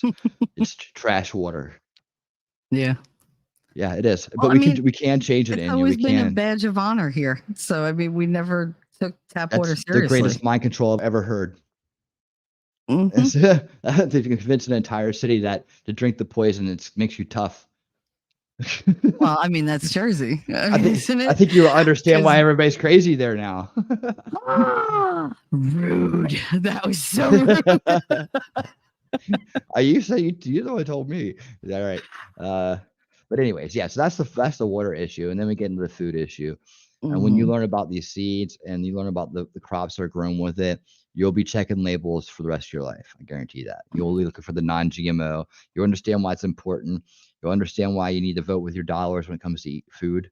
And yeah, it's hard to be 100% when there's restaurants out there that maybe don't understand, but you try to pick and choose restaurants that are aware, and there are out there that are aware of have organic choices. That's something we always look for in restaurants. If they had organic choices, what they were doing on a digging in a little bit deeper. If we're going to frequent a place, if they did we went the extra mile, the quality. You look for things on the menu. Talk to the people that are the owners or the managers that are there that maybe um, you know talk to them about food safety, ask them what they're doing. I know it's about prices, but the idea is that we brought down the price of organic food simply by becoming a movement of organic buyers, right? I watched the choices climb as the prices dropped with organics because I was determined to start that from the beginning of my child's life. So I was willing to I said we will eat the crap, he will eat the good food. I said, and if we can't make it both ways, then I'll take the hit. He can, but he will not. But it turned out that we could buy things like peanut butter and jelly and bread and instant oatmeal and things like that. That were they're not that much. They're like a couple, like 50 cents. You got an extra couple quarters, or a dollar The in some price case. Who difference cares? isn't as what it used to be at all. Right. It's because we At put the all. effort in 10 years ago. And what's alarming to me is that so many people have I guess we all of us that knew are just doing our thing, right? But we Mhm. stopped educating other people. We stopped talking about it. We figured that the word would spread, and I'm starting to realize that it wasn't, especially with some of the attitudes I've gotten from people recently about being an organic person. And it's like I've noticed the attitudes of pish poshing and the poo pooing of I these did that. ideas. Well, yeah, but you're I you're you're did that. you're not so much as other people, and it's okay though because I just we have to start talking about it again. And again, Yeah. big pharma. Back to the top. I'm gonna bring this back around now for you, and I'm There gonna you I'm go. gonna get out of here and give you your show back. But Mhm. I the big pharma, like when they just throw a pill at it, and it's all about symptom management. It's not about cures. It's about maintaining it through symptom management. And it's in the US, we're really good at we're really good at emergency care. We're really great at physical trauma care. Like if you break your leg or you get shot or you get stabbed, we have some of the greatest surgeons and Mhm. medical minds in the world, right? That can react fast and give us the best care with some of the best technology in the world for that kind of stuff. We Yep. suck when it comes to chronic illnesses and and conditions. We're It absolutely feels like they horrible at get it. bored, you know? It feels like they have a racket going on. It's just like, Yeah. some people say they do things to make us unhealthy so that they can then profit from it. And I tell you, when you see this kind of stuff happen and you see the kind of elitist and the puppets, the elitists pushing these things through without our true consent, right? They have our manufactured consent with our vote, but they don't have our true consent. If I said, hey, I'm going to sell you poison and make your kids eat it, would you vote for me? Yeah, no one's going to do that, right? But if they say, hey, we're going to do this and that, and then on the back end, when you don't see it, oh yeah, I'll sign them off on passing this Monsanto Protection Act, Mhm. things of that nature. We're going to show you how they do that. And that's one thing that, It's gonna be needs to be interesting. brought up again.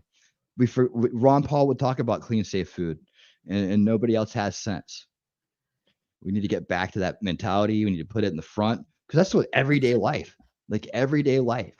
You can have an organic Mhm. peanut butter and jelly sandwich today. That's almost the I same price as love regular my peanut butter and jelly organic sandwich. peanut butter. I love Yeah, my organic isn't it peanut butter. great? There's so Mhm. many choices out there. Next time you're in the grocery store, walk over to the organic section. Like just walk over there and look around. You'll see. Get the Start nose with one stir. thing at a time. Yeah. Start with one thing at a time. That's what I did. I started with one thing at a time. Milk, first thing. Do you know that organic milk lasts twice as long as regular milk or milk, whatever you want to call it, whatever you call Mhm. that ultra pasteurized crap that comes out of the fucking Do it the main like Katie, milk. dairies. It's milk. Right. Milk. Look at this. I got 3 half gallons of 2% Simple Truth organic milk in my fridge right now. I can get 3 half gallons at a time. Here's the expiration dates on it: October 21st, October 31st, and November 6th. Tell me you can find that crappy milk in the Mine say plastic, October 9th. I anywhere got it else yesterday. yeah, let's say anywhere else in there that say that those kind of expiration dates on it. And I'm tell you what, they're real. That milk that says November, it will be good in November. That's how much better the milk is when you go organic. Like it's King's. maybe a tad more. Got Mhm. it. You can go organic butter, organic eggs. Okay. You got all that stuff, natural salt, organic peppers. I mean, people are like, we don't need that. You don't need that. You know why you need it? Because it doesn't have the Roundup sprayed on it. They go, oh, it's not organic means that it doesn't have Roundup on it, or it's not GMO. So you're safe either way. And even if it's not Ew. perfect all the time, at least you're up to like 90% in your life. If you're eating at home, you can be Mhm. 100% almost every day. You go out, maybe you get a little dinner out here and there. You might run into a little bit of this and that. At least you're not 50% or Mhm. GMO. At least you're not 100% GMO. You know, kids that are running around eating just McDonald's, drinking out of the tap, like just doing all this stuff. They're almost up to 100% unnatural food, dirty food, unclean water, unclean beverages in their bodies. Imagine what that does to your immune system. Imagine what it does to your brain. Yeah. Like Shelly said, I'm very passionate about this. I can go on forever about He this is. topic. I love it. This is like I one of love my it. big ones right here. But it's all about us taking care of ourselves and our kids. And when we work together, we can bring the prices down and we can bring the health up. And Mhm. and that's what it's all about. They're not gonna do it for us. The elitists aren't gonna do it for us. They'd love to see it. Guess what they're eating? They're eating the good Mhm. stuff. They're eating the good stuff. Somebody once pinned somebody down. I can't remember. I'm trying to remember this clip. They put somebody in a room who uh was advocating for Monsanto, right? Or something like that. And they brought him in. They said, here's a glass of tap water from Flint. Here, drink it or something like. They did something like that. They put him on the spot. He goes, I'm not gonna Mhm. drink that. Yeah, but you want us to. Yep. They put them on the spot. That's what I say. I'm thinking my solution is kind of like Fight Club, right? In the sense that where the people who are serving the food and the workers, the infrastructure class, as I call it, the infrastructure class, right? They hold a whole world together, right? We start making those people eat what they want us to eat. Say, no, no, no, no, no, you're not getting this steak. Here's your crickets. Mhm. No, no, no. You're not getting your fancy bottled water. This came out of the sink. Enjoy. We see Mhm. what they watch how they turn and run. You put a bunch of those executives in a room, change their catering without them even knowing it. Then let them know what they're eating. See what they do, right? That's Mhm. when the truth comes out by their own actions. They have all the nice stuff. They don't eat the dirty food. They don't drink the the dirty water. They make us do it. And then they sit there with the profits and enjoy all the great things in life, all the natural food in life. So it's not And you cool. got to wonder what that does to mental illnesses, to your Mhm. ability to heal from wounds, to your ability to fight off infections, to your ability to where antibiotics no longer have any kind of um, effect on you because you've been ingesting them through the meat that you eat. Like all these types of hormones that they put in there.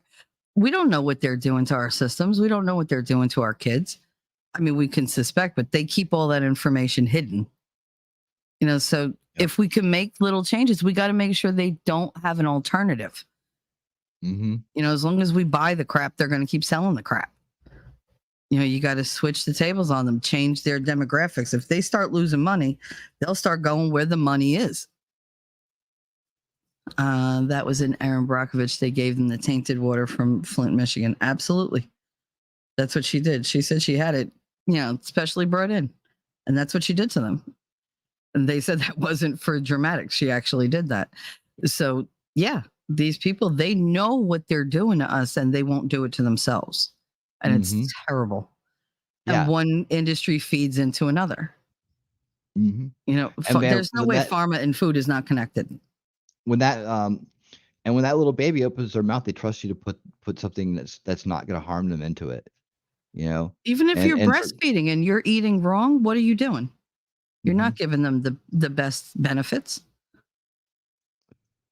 And Go ahead. and Kings, man, I know that you're going through a lot, Kings, and we're here to support you, man. And I hope that I hope that you can get well, man.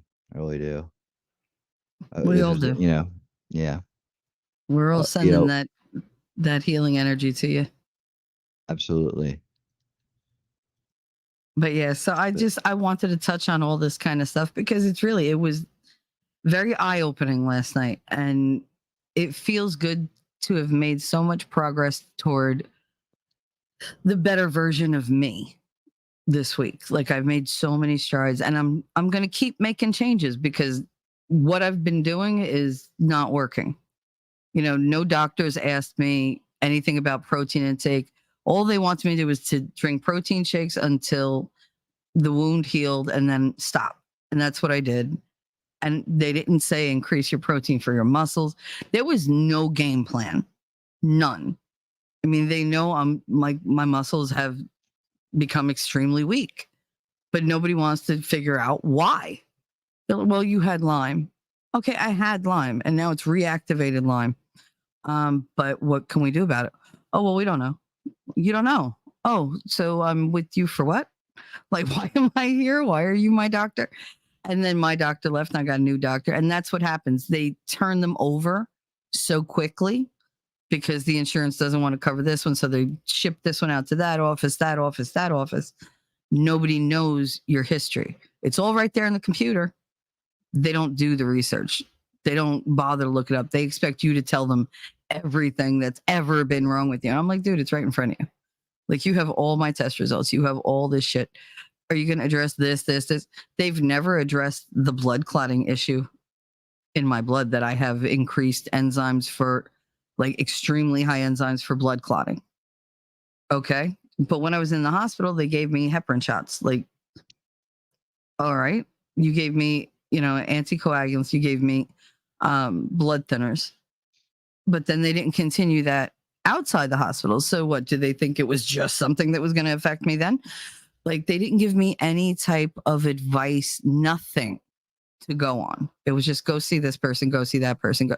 And none of those people touched on those issues either. And most of my visits, my doctor's visits, are over a computer. So it's like, can I come in? Well, no, we're not really taking inpatient right now. So it's like, okay. So I'm stuck with the options I have, and that hasn't worked. So now I have to take things into my own hands. I have to take matters into my own hands. I did it for my kids. I never bothered to do it for myself because it was just like, oh, I'll just take this and take that and whatever. I never thought it could be contributing to my mental issues or my unaliving tendencies, because I was taking them for my mental issues and my unaliving tendencies, and they were only getting worse. And the more stress I had, the worse they would get, the higher the dose would get until it was just, okay, we're just adding and adding and adding. And even I was saying, I don't want to take this anymore. It's not helping. Just a couple more Mhm. months, couple more months. Why? And then we'll Yeah, revisit it. why? I It don't know. makes no sense. It makes no sense No. When I'm at telling all. you, I don't feel better. Oh, well, we're going to add, 27 milligrams or 37 milligrams, or we'll add 100 milligrams, 200 milligrams. And I'm like, I got to the point where I just couldn't speak anymore. Y'all were there. It was just gibberish. It was like I was having little mini strokes. That's what it felt like. It felt like I was completely detached from my brain. And I'm not a person who's willing to give up control of my brain. It knows too much. It's a dangerous thing on its own. So it was very scary to know that I was putting all this stuff in my body and not even thinking about it. Like, that's how tight a control they have on my behaviors, or had on my behaviors, where I just blindly took whatever poisons they handed me and said, sure, okay, not a problem. I trust you. Why do I trust you? Because you went to school. I went to school too. I don't know that I would trust me with, everything I went to school for. Advice, yeah. But the decision has to be yours. I didn't even get a decision. They were just like, here, take this. I guess my decision was, okay. Because I didn't have the energy to fight them off either. Like, they'll argue with you for you to take these medicines. You have to. Otherwise, you'll really, because I didn't take them before and I was fine. Now that I started taking them, I'm tired. I'm grouchy. I forget things. The memory thing, when I read some of them, how they affect memory, really upset me, because that's been like a huge issue for me in the last year. And it's just, I never equated it to the drugs that they were giving me. So now, like, I'm down to the what? I'm down to the levo and melatonin. And if I can, I'll get off the melatonin. If I can, I can't get off the levo. I'm going to take that either the rest of my life, or until they take my thyroid out, and then I'm going to take double that the rest of my life. So I'll hang on to my thyroid as long as I can. As long as it's 50%, I'm good. They already wanted to remove it. They were like, it only partially works. Well, how much works? 50%. Then leave it the fuck alone until 0% works. Like, Shelly's a good example of the average person, right? And she doesn't understand the medical and that, and has to trust the doctor. No, listen to me. I'm gonna be no, serious. I am. It's just I've never been called average. But go ahead. But I mean, honestly, that's how most people are. Like, this is the thing that kind of like Mm-hmm. triggered me yesterday, is that here she is being sweet and innocent. Again, you never been called that either, right? But it's like sweet and innocent, right?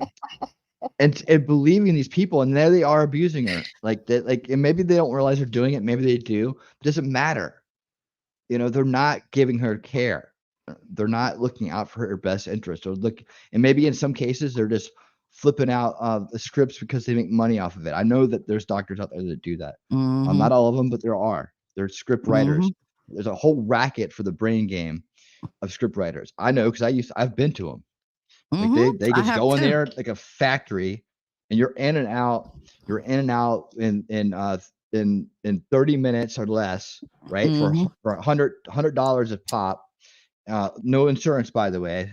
You Mm-hmm. get to pay your own money for those people, right? And you Mm-hmm. got a 3-month supply of whatever you want. All you have to do is answer the questions right and not break their rules, right? Not Yep. get them in any trouble. Mm-hmm. Dude, there's a dude that a bunch of us like know about, that was just making. I mean, he worked 6 days a week, and we did the math. If he was filtering people through at $100 a pop, 300 for your first visit, $100 a pop Mm-hmm. for 8 hours, or let's just say 7 or 8 hours. Let's just say 8 hours a day for 6 days a week, right? You could fit at least you could probably fit every half an hour $100. So let's just say 16 people through a day, maybe more. Like 16 times 6, right?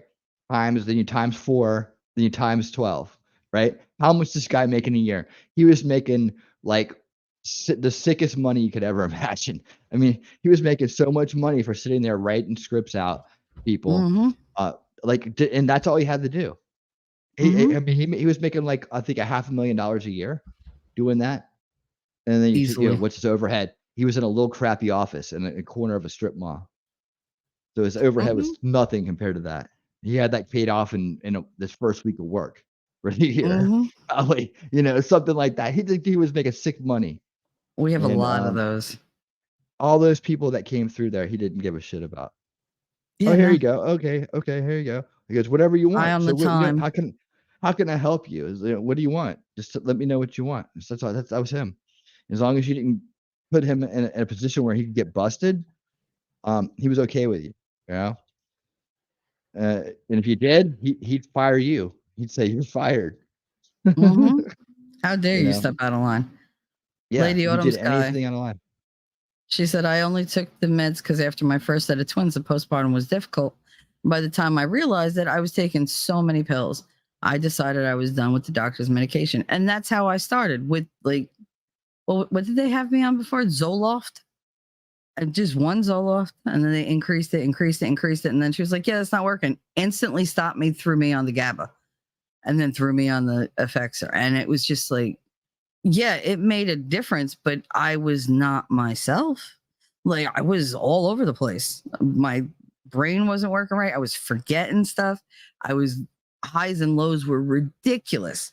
I began to think, I was like, oh my God, do I have like bipolar disorder or something? Because I have euphoria, and then a crash. And I would just crash and I would just want to just die. I just Well, then they wanted to be reinforce gone. it. I didn't want to be here. They reinforce it through everybody said, well, I know so and so. Oh yeah, I'm on that too. Well, I'm on that too. And then they put the Mm-hmm. commercials all the time. Like it's an epidemic or something, and they're trying to help us because they're our friends. They reinforce it through media and other ways to the point where it's been normalized to be highly medicated in this society. Oh, it's because we're faulty, human beings. We're not faulty Mm-hmm. human beings. We're perfect human beings. Yes, some of us have problems. Yes, there are genetic issues here and there, but no, for the most part, we work right. Yeah, it's the toxicity in our environment in our society that messes with us. That's what's causing all this stuff.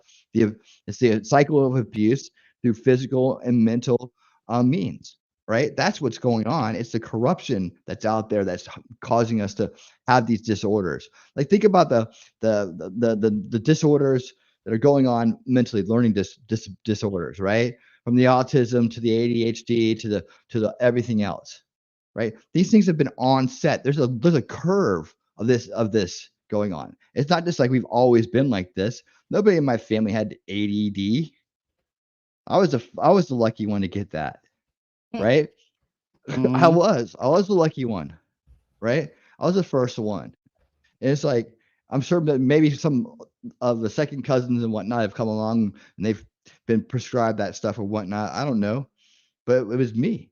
It was like, why? And I was like, I turned out to be one of the smarter ones in my family. But it's like the it's like that. What was I out in this crappy water system, getting experimental jabs at the time. First time they'd Mm-hmm. ever mixed jabs together. There's a bunch of different Mm-hmm. factors in there, and then this curve goes up. All of a sudden, it's like that. It's not genetic. It's not genetic. That's the stupidest thing in the world. Suddenly, human beings have a genetic disposition to have this condition. No, it's environmental. It is, and it starts when you're young, and then you have an Mm-hmm. accumulation of it in your system. And like I told Steve Gosney, through Chad, actually, an expert, when I cleaned up my eating and my drinking habits, by this condition, this ADD condition, cleared up and pretty much cleared up. Do I still have aspects of it? Yes, but it's because of my. I think it's more because of my personality and the way my brain works than because of some kind of like disorder. Like it was a shameful thing to have ADD back in my day. It wasn't You're just wired a trendy. different way. No, it wasn't trendy. You were looked at weird. Yeah. You were treated differently. It wasn't cool. No. Now by the time I got to college, people were like, "Oh yeah, it's really cool." But by the time I graduated, people were chopping up the Ritalin, and it was cool to have it. And everybody, there was a big club going on. I was like, "When did this Mhm. happen?" I've been hiding it my whole life, being ashamed of it. And suddenly it was okay. Suddenly I could be out in the open and it was all good. Everybody thought they had it. I give T-Rex a hard time, but man, so many people just assume they have it now. I got it too. Do you really? You sure Mhm. you want it? Because I guess nobody grew up with the shame of it. I grew up with the shame of it. So my attitude is different when people are like everybody wants to jump on the train. Oh, I got it too. Oh, I got it too. Oh, I got it too. I mean, maybe they do. Maybe the water and the food is that bad that everybody has it now. But in my day, back in the beginning, 5 minutes. 5 minutes. Um, back in the 5 to 10. beginning, okay. Back in the beginning, it wasn't. You seemed weird. You seemed different when you had that stuff. It was shameful. Mhm. So I don't know why I everybody remember wants every to kid that had that. be in the club. Wants to be in the club now. That was a really strange thing for me. I'm like, all right, at least it's better than being ashamed of it. I mean, at least now I got people that understand. I think. I don't know. At least we can Mhm. all enjoy the nice little drugs they give us together. But I mean, I don't do any of those anymore. Mhm. Those two will wear you down. Those two will get Yep. to you. You don't need those either. I was convinced you needed those too. You don't need those either. Like it'll mess you up. They had People don't my even son on realize it. Adderall. Eating, yeah, they're eating like dude. They wanted me up to 90, Mhm. 90 a day. That's the max. That's the Uh-huh. absolute max, dude. People are making people are making so much money off that, like behind the scenes now. Like people get prescriptions of it and they don't even take it, and they go out and sell it to people for like $5 a pill, Yep. $10 a pill. Actually, I think it's up to And I $10 know a the pill people now. that buy it. Yep. And that the people that Mhm. buy it aren't people with ADD or Nope. ADHD.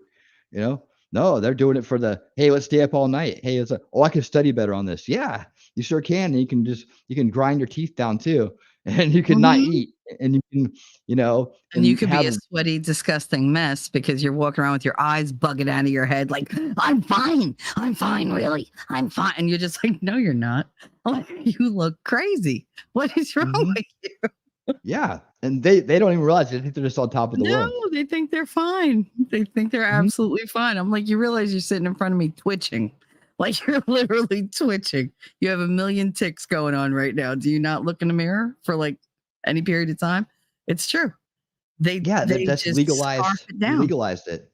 Yeah, they'll Mhm. give it to you. Just go in there and say you have this, this, this, and this. You look up on the internet and just sit down in front of a doctor and say it with a straight face, and he'll give it to you. Oh, I got to take your word for it. Why? Because there's no real test for it. It's an interview. You don't have any kind of test for it. Someone did some kind of test one time when I was much younger, some kind of blood test or something about cortisone levels and blah blah blah blah. But I mean, Mhm. that's just a shot in the dark. That could have been anything, dude. I wasn't even following the rules that day. you know, I was drinking sodas and doing all kinds of stuff. So it could have been anything. Um, but anyways, yeah. So that's what I'm talking about. Is that this system of this throw a pill at it and the system of our cleaning our environment and how we treat our bodies. No, we're not perfect, and don't get overwhelmed by this information. But it just step by step, little Hey, things. I Jacob. told Shelly, "Hey Jacob, what's up, man? Thanks for the article this morning." The step by step, one by one, you can start replacing things in your house so your house looks like Mhm. mine. Like when I open my cabinets right now, boom, everything has an organic label on it. Boom, everything it does. I open my fridge, boom. I would say what am I 90 or 100% right now? Uh, I'm 100%. Yeah, yep, yep. There ain't nothing in here that doesn't have, or maybe this garlic stuff, but I didn't even buy this. This is like from my ex. I don't know why I even have it still. But here, yeah, everything's yeah. I'm about 100% all the way around right now. It feels That's good. awesome. I mean, it may not be perfect, and people go like, oh, pish posh, so organic, blah, blah. I was like, dude, at least it makes me know that I'm trying my best to stay clean and trying my And best to that's keep the myself thing. clean. That's the You thing. know? You're taking control of what you put into your body. And that in Mm-hmm. itself is empowering. That can actually Voting with make my you feel dollars. better. Voting with my dollars to help bring down the cost for everybody Mhm. else. Yeah. All the way around. Even my spices. You go check it out. It's a fun adventure. I tell you, it is so much fun. It really is fun when you start becoming an organic buyer. Like you start looking for things. You're like, oh my God, look at this, look at this. And when you taste it, it tastes better than the shit you're getting. It does. And you're like, whoa, why was I doing that? You look at the price, you're not saving that much. I mean, it might be a little jump on the meat, but that's because the other meat's trash. Like when you pay a little bit more for chicken, right? You pay Mm-hmm. a little bit more for beef. That that area is because you know why? It takes more effort than to stuff a bunch of chickens into a room and let them live in their own shit. To have free range Mm-hmm. chickens, But a lot of people here know there's a lot of smart people in this room that know this stuff. But yeah, you get the eggs, man. You get the butter. You get the cheese. That stuff lasts. Mm-hmm. It absolutely You does. get the iodized sea salt. Iodized sea salt. It's good. It's good for your thyroid, right? You get Yep, we it get is. the You need that get the iodine. organic olive oil, right? It just means that there's no pesticides in it. That's why Mm-hmm. you get it. You don't want the Roundup. You don't want You the won't get that BT. aftertaste, that weird kind of. It's You're almost not like a putting metallic poison. taste. Yeah. It's like micro doses of poison. It's like slow kill, death by a million cuts.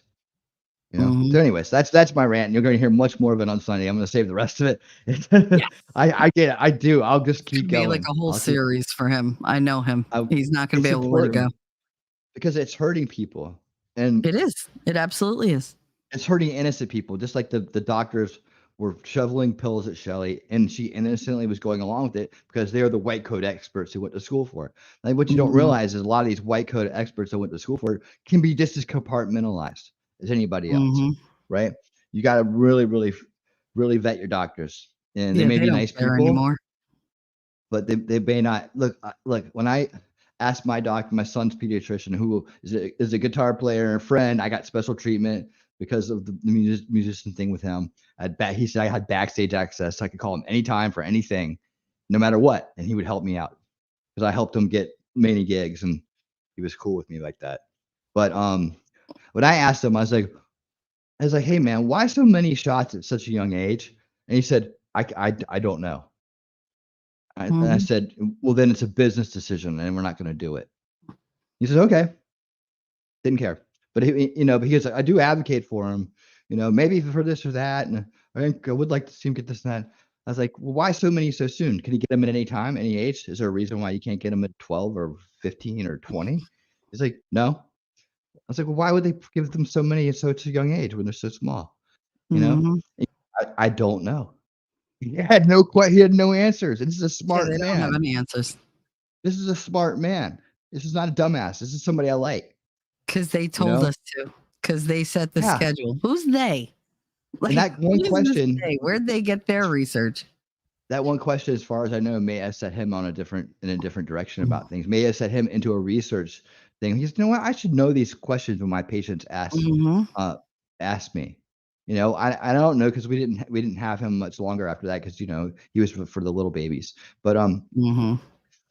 But that was how I made the decisions. I was like, it's a business decision. Then they're just trying to jam as much of that shit into my kid as they can to make money somewhere down the line because obviously insurance covers a lot of it, so it doesn't seem like it's a lot of money to us. It's kind of like a money laundering thing where you pay for Mm-hmm. the insurance pays for the big dollars for this stuff, right? And then the big companies get the big dollars, and it's a partnership of some kind, you know so anyways, Mm-hmm.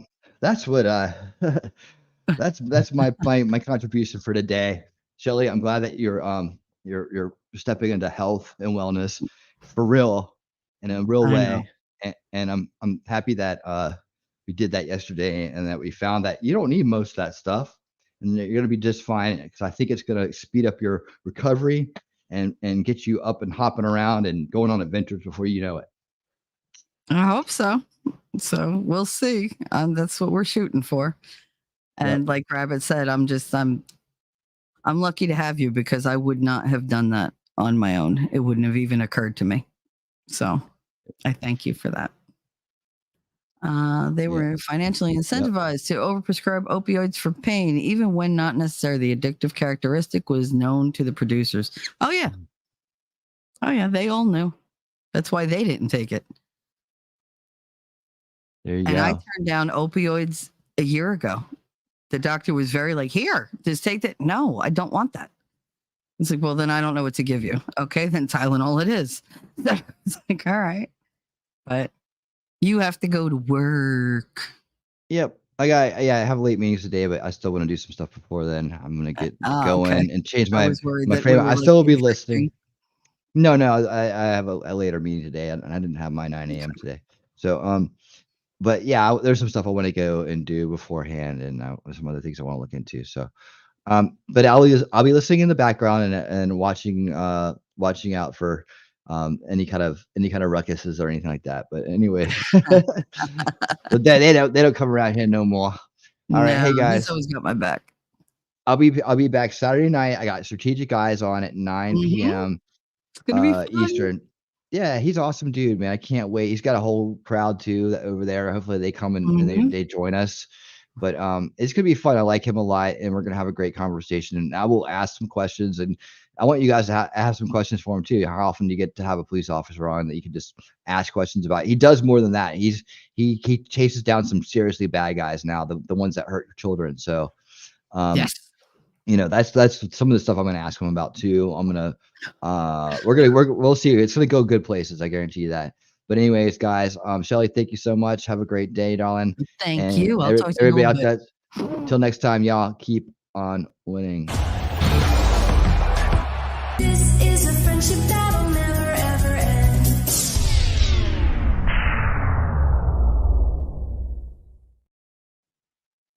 He's adorable, isn't he? But yeah, that's basically what it came down to. Like he was irate over the things that I was taking. And we went through them one at a time. And we've had talks about like the organic food. And trust me, I fought him on everyone. I don't want to spend that money. Oh, this is just fine. We've been doing this the whole time because I'm stubborn. I'm stubborn. And eventually he wins all the arguments. It's fine. It is what it is. I saw something. I lost my mouse. Oh my goodness. That lady wrote. Wait, I want to go back. Lady Awesome said when my oldest was in kindergarten, her teacher insisted she had ADHD, and I went round and round with her till she got a PhD. Don't come to me diagnosing my 6-year-old. And that's the thing. Like, teachers are not allowed. It's specifically in every state's, like bylaws or whatever. Teachers are not allowed to even suggest diagnoses. They could say, well, they have quite a few check marks for this. I'm not saying they have it. I'm just saying that these are their behaviors. These are their, like their baseline leads them here. They can say something like that. But then if you say no, they can't keep bringing it up.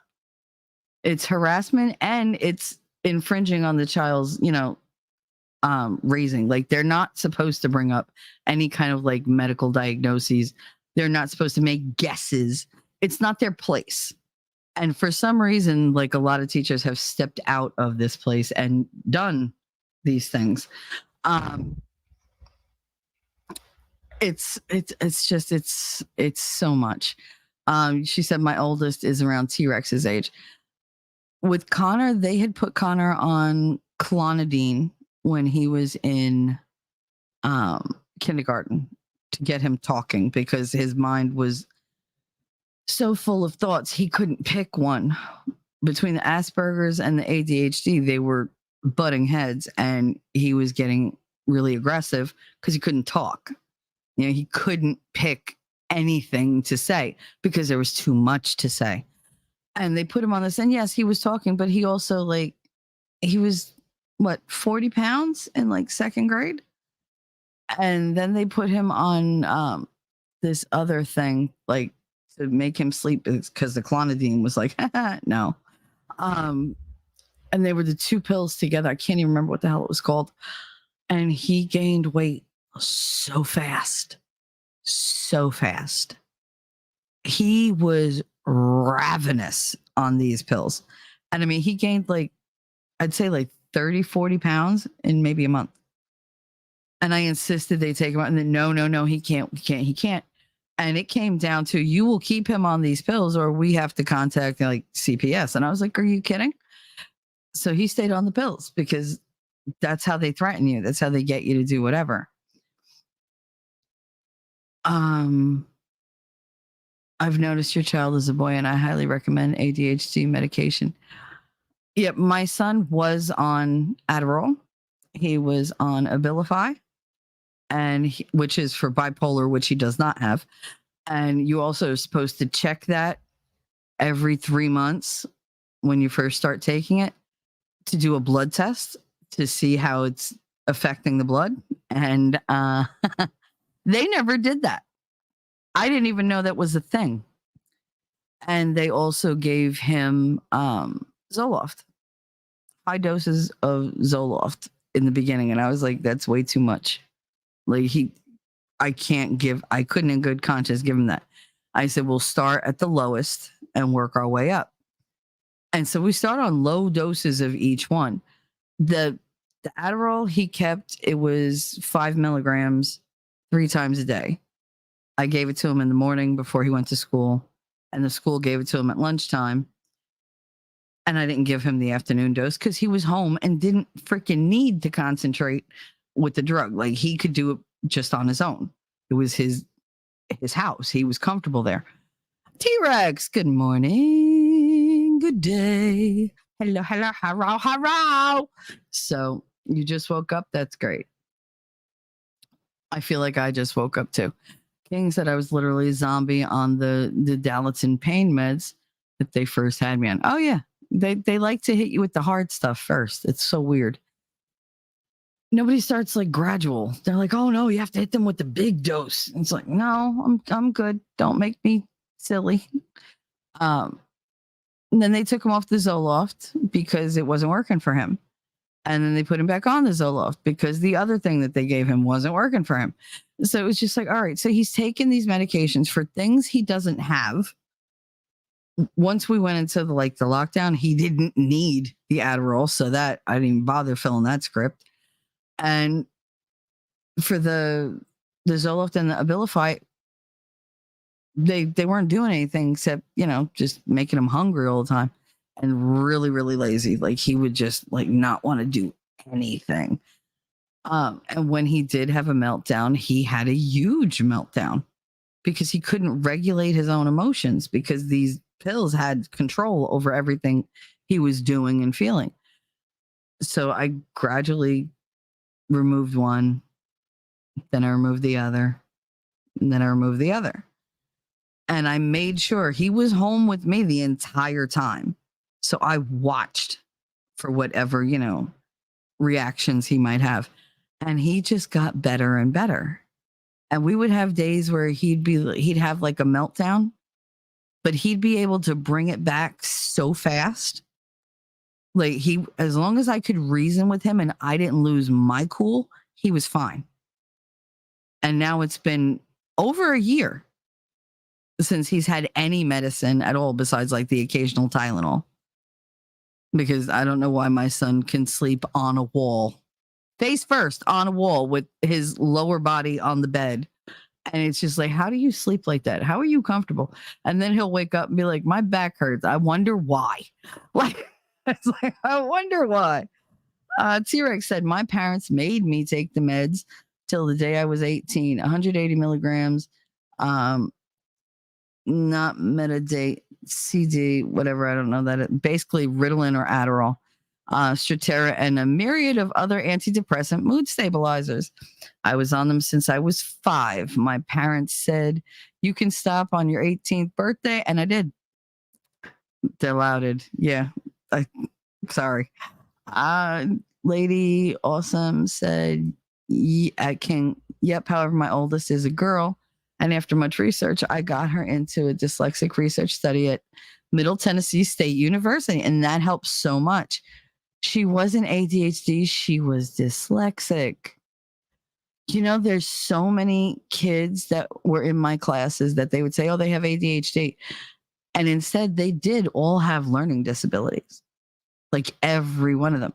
So, of course, they're not engaged. Of course, they can't focus because it's gibberish to them and it makes them feel stupid.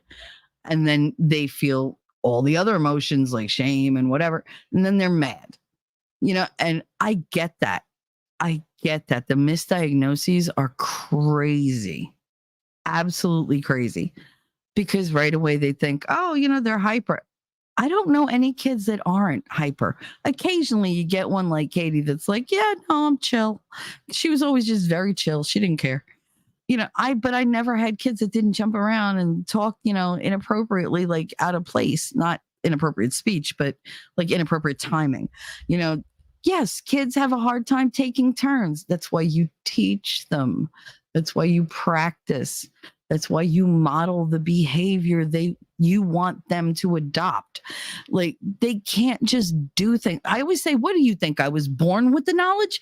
Like it's the same thing with kids. They're not born knowing how to do things. That's up to us to teach them. And if we don't teach them correctly, we have to go back and untrain them and retrain them. A pill is not going to do it. It took me years and years to figure out that they're just pumping my son full of all this crap. I don't know who this kid is without these pills. And so I got to know him. Is he a pain in my ass? Absolutely. Every second of every day. Do I love him more than life? Absolutely. Every second, every day. But the kid that I deal with now is my kid. He's not hopped up on anything. I was lucky that Katie had a problem taking meds because her brain, it changes the interpretation of the drug. It changes its purpose. If she takes a pill for diarrhea, she'll wind up with worse diarrhea because her brain goes the opposite. It doesn't matter what the pill is made of. Whatever her brain determines and sends as a signal to her lower extremities, anything below her diaphragm, her body interprets differently. Synapses fire differently. There's a bump in her messaging system that it's like a pinball machine. Instead of the message going straight through, it hits the bumpers and now it's bing, bing, bing, bing, bing, bing, bing, bing, bing until it gets to the end. That's just the way it works. It can't be fixed. It can't be treated. The only thing is, as she gets older, it's not as predominant. It still mismanages or mismessages, I should say, all her meds. So she's not on any. But as far as for her processing is better than it was before. She's able to feel a few more things than she felt before, but she's still not, where she should be. Not even close. And I don't know that she'll ever be, but we'll keep working in that direction. Changing the food around here, maybe that'll help. Maybe changing my environment is going to help them so they get out more. They're in more natural environment. They're in cleaner air. They're able to get out and experience just things that can help them in life, things that add to who they are. Staying home with me, that's not doing anything for them. And they can't go out in this town because it's too goddamn crowded and it moves too fast. And it's just too much for them. I grew up in this town and look at how I turned out. I turned out tough and always talking crap. And it's like, you want to fight? You want that? I don't want my kids to be hard like me. I don't even want to be like this tough sounding. I don't. Maybe in my 20s it was cool, but dude, I'm way too old for this shit. You want to argue? We'll argue till the cows come home. But I don't want to fight you. I could, but I don't want to. That's a lot of energy that I would rather keep to myself. I have uses for that energy and they don't involve you. Yep, they got rid of those now. Shop classes don't help you become a good little factory worker. That's true. That's true. King said, I don't know how boys don't go crazy in school now. Well, that's the whole thing for homeschooling. I couldn't. His anxiety was through the roof. It was unbelievable, the anxiety he had. He doesn't have that. Now he'll say, oh, well, I'm nervous. I'm like, well, it's fine. You could still be nervous, but you still got to go do it. Go do it. And they're like, I push him to go do it. And if I have to, I'll use a little manipulation because I'm a parent and I can do that. Lady Autumn Yep, I took the technical route in high school, the hands-on like shop small engine class, and it kept me from feeling like a dumbass. Like a dumbass failure because I didn't excel in regular classes. King said when he went to high school, he made sure he had at least one shop class every single semester or a cooking class. Jacob, I like the point you made about your son, Shell. Not many people recognize the dependency neurological medication creates. It's not the same addiction as, say, opioids. They create an inability to regulate emotion because the meds have done it for so long, the brain forgets, for lack of a better word. You have to train children to self-regulate. That was the whole point of like Tools of the Mind. When I was in kindergarten, we started off with this program called Tools of the Mind, and it was all about scaffolding. You scaffold a child from one skill to the next. You start at the base and you go up. If they need to go back, you go back. There's no shame in it. You go back, you master that step, you move on to the next one. And every child was allowed to be at a different stage. But what they all participated in was activities that promoted self-regulation. They promoted self-awareness. They promoted use your words, not your hands. They promoted all these things to make these children more autonomous, more regulated within themselves so that they had control of themselves. Because that's one of the problems that little kids have, and adults don't realize it. They're not defiant. They want control over something because they don't get control. All their decisions are made for them, whether they like it or not. And you just, what do we used to get told? If we say, well, why do I have to do that? Because I said so.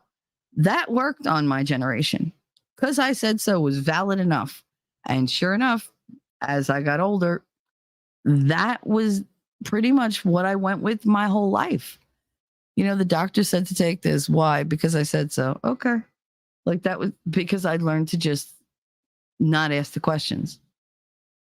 I learned, growing up, I know better than you. I'm not going to answer you. You don't deserve the answers because you won't understand it. Just do as you're told. And that's what I did. I obeyed. Now I obeyed all the wrong people. Does that not strike you as weird? They taught me to obey the professionals in life, but not the people that loved me, not the people that I trusted. So, okay, so it's terrible to have obey in your wedding vows. That's what they say. But it's fine for you to blindly obey these people who don't know you from Adam. Don't obey your spouse who's running the house and providing, and you run everything within the house, but they provide the house. They provide the means for you to do that. They provide, the security, the safety, the consistency. They're there. They're there for you. They're there for the kids. They're there for a better life. And you're told not to listen to them. Girl, be your own person. You don't have to do what he says. You don't have to go along with what he says. No, I don't have to go along with what a spouse says, but obeying, yeah, I believe obeying should be in there. And I was reading yesterday that they put obey in there because the wife is supposed to obey the husband the way the church is supposed to obey God, and the way the priest is supposed to obey the church, which is obeying God. Everybody has, a higher up. So when you're with your spouse, who's responsible for your well-being? You and your spouse. You make decisions together, but if they tell you don't do this and you just want to do it just to be stubborn and because one of your friends told you should, who's looking out for your better interest? Is it your spouse or is it your, single friend who has no idea what it is to successfully be married? Who are you going to listen to? The person that loves you or the person who has no idea what you're going through because they fucked up their own relationships? That's what kills me. When women listen to people who have no success in their relationships. The way I give advice on relationships is don't do what I did. Like, I can't tell you what to do, but I can tell you what not to do. I can tell you what doesn't work. I could tell you what blows up relationships. I could tell you how to, be sneaky. I could tell you how to, be distrustful. I could tell you how to trust the wrong people. I could tell you how to betray yourself. I could tell you all the bad things because I've done them all. I've done them all because I didn't have any good examples to follow. I had no good advice. There was nobody with a successful marriage in my life. Long-term marriages, sure. Successful, no. Like, no. When you're married for 50 plus years and you got your husband's got a girlfriend for 40 of them, I don't count that as a success. I just don't. Call me crazy. But, we listen to people who we shouldn't, and then we turn our backs on the people that we should. Who out there has the right to tell you whether you should or should not obey your spouse and respect them? Who? Because if you're with somebody, they're supposed to be the complement to you. Their weaknesses are your strengths. Your weaknesses are their strengths. You get better together. They're not going to put you in a place where now there's more work for them. They're trying to build up something same as you. As long as you're on the same page and you have that mutual respect, there's no reason why you shouldn't obey like what they say. They're not going to, tie your shoes a certain way, do this. It's not like micromanaging like that. But like the big things, like, do me a favor, don't go to this section of town. It's not good if you're alone. If you go, I could take care of myself, and then you go and get carjacked, who's at fault? You are. They told you, please don't go down there. Like, and it's not always an order. Sometimes it's just they're the final say in a decision. And that's okay. You go with that. I don't understand why people think being submissive is somehow being inferior. Because when you defer to somebody else, you have all the power you had when you didn't defer to them. Because you can still say, I need more information, or I don't agree. But what you don't do is you don't do it in public. You don't fracture that unified front to other people. Because when people see cracks, they are more than happy to take a chisel and a hammer and go, let's see how big we can make this. And they don't even realize sometimes how they do it. But that your spouse should be the one that you can rely on if you pick correctly. I mean, sometimes we pick wrong. We've all been there. Here, take this. Yeah. Feminist. I am not a feminist. Nope. Not in any way, shape, or form have I ever been a feminist, even on my worst days.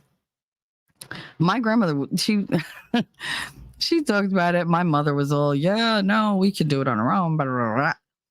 Bitch, you have never been without a man. So I don't know where you're coming from. And the same thing with my grandmother. She has never not been without a man. Like, she went from high school to marriage. My mother went from high school to marriage. And then she went to another marriage. And then right into another marriage. So it's like, my mother, I figured it out. In her entire life, and my mother's going to be 81. Is she going to be 81 or 82? Is she going to be 81 in November? Has spent a total of 2 years single since she's 16 years old.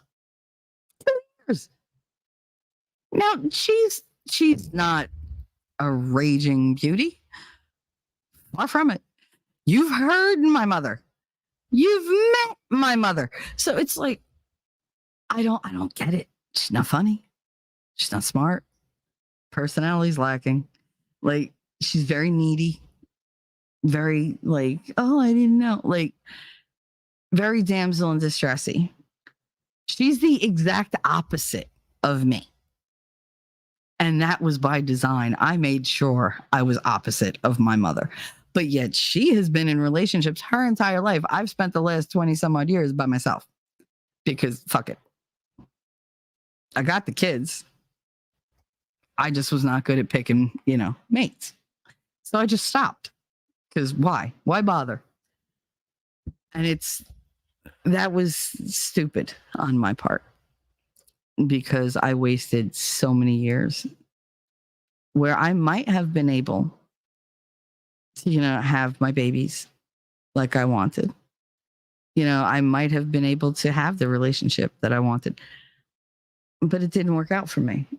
And it's fine. Everything has a place and time. Everything happens for a reason. If I had that, I wouldn't have made it here. I wouldn't be here with you guys. Maybe I wouldn't have had the breakthroughs that I've had. Maybe I wouldn't have made it this far. Who knows what a relationship could have done to me when I was stressing to take care of everything else. But yeah, no, feminism, that's not for me. It's not for me. It never was. I want a man to take care of me because I want to take care of him. I don't want ego to get in the way. I don't want pride and stubbornness to play a part in my relationships. I want to be able to say, you're my man, and I'm going to take care of you in every way I know how. I will be, a woman for you. I will be soft for you. I will be that place that you can always find safety and peace and love. That place where you can heal yourself, where we can heal each other. That's what I want. And I should never be ashamed of that my role is the role of the caregiver. Home and hearth. Like that's how I was raised. It's what I'm made for. Physically made for. I'm made for the hugs and kisses and the boo-boos and the, feeding you from the heart. Trying to make you as strong as you can be, as good as you can be, the best version of you by giving you the best version of me. And the best version of me happens to be not the one that I put forward to all of you. I'm not tough, but I can play it. I can be tough. I can tune into that masculine energy like nothing. Second nature. Doesn't fit me right, but I'll use it to the best of my ability. But it's not a natural fit for me. I don't want to be there. I've always said, I love being a girl. I do. I love being a girl. There's certain girly things that I enjoy. I love getting my nails done. Not expensive. It's like $20 when I go get my nails done.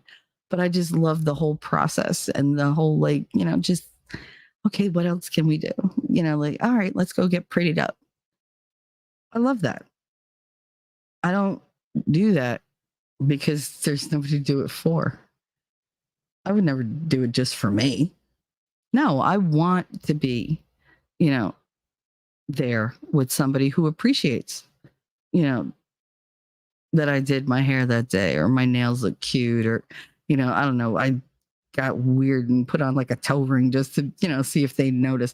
Little things, just little games that you play, just attraction games, playful little things.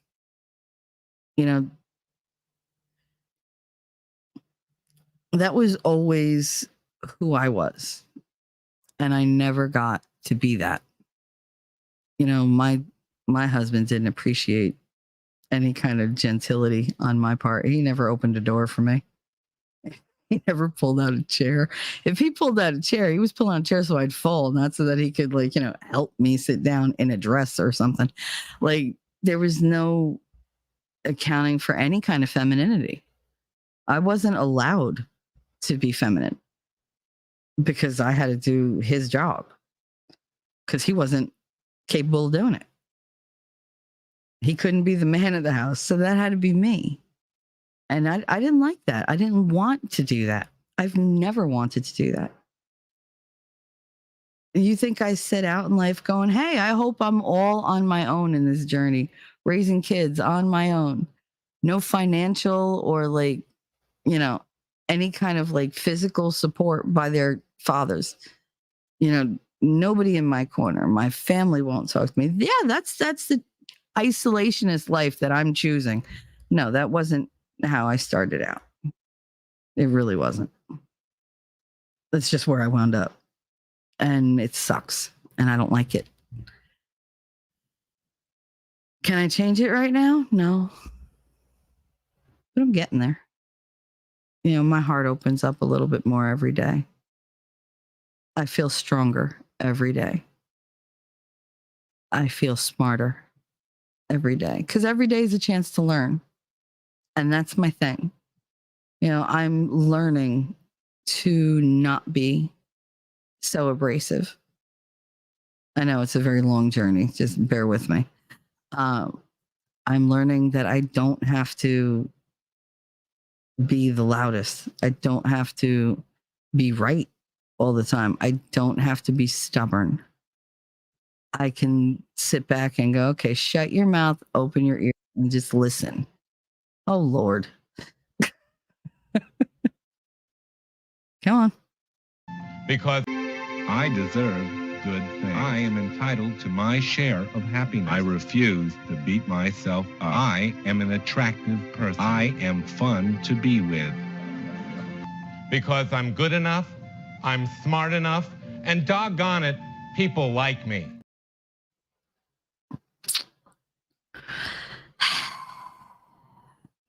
Anyway, yeah, you better disappear. I did not play that. That was the drive-by Funny King over there. But yeah, that'll never get old. Jacob, don't forget. I remember that you're the one that brought that up. Yeah, you're the one that gave him that idea.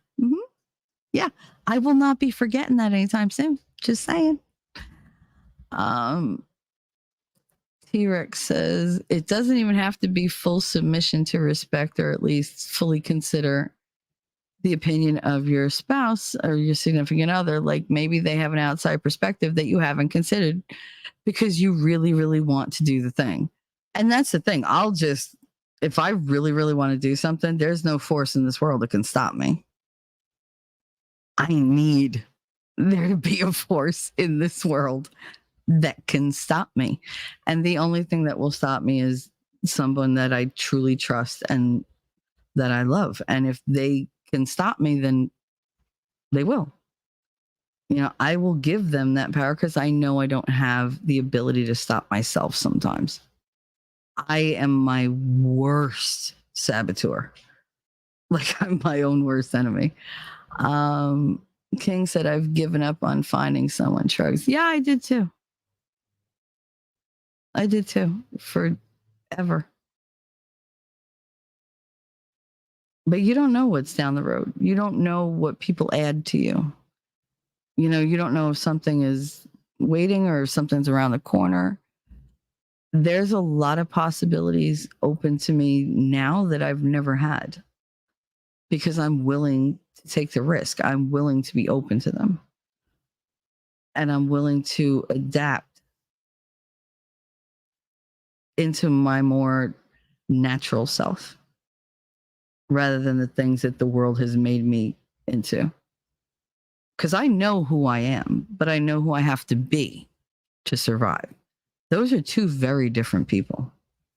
And it's rare anybody gets to see that girl. It's hard to show people that. It's hard to admit that that's a part of you when everybody looks down on it. And I've gotten to the point where I don't give a shit if you look down on it. I really don't. I don't care if you don't like what I do. I don't care if you don't like my decisions. You're not living my life. I'm living my life. I'm loving these people. I have to make these decisions. Oh, it was 3:57. It doesn't matter. I'm sure Jacob did something wrong. I'm sure Jacob did something wrong. See, he came to your rescue, Jacob. Wasn't that nice? I can't remember. Oh, you threw Inya and Lass under the bus real quick. They're going to come after you. See, 3:57. Not a chick.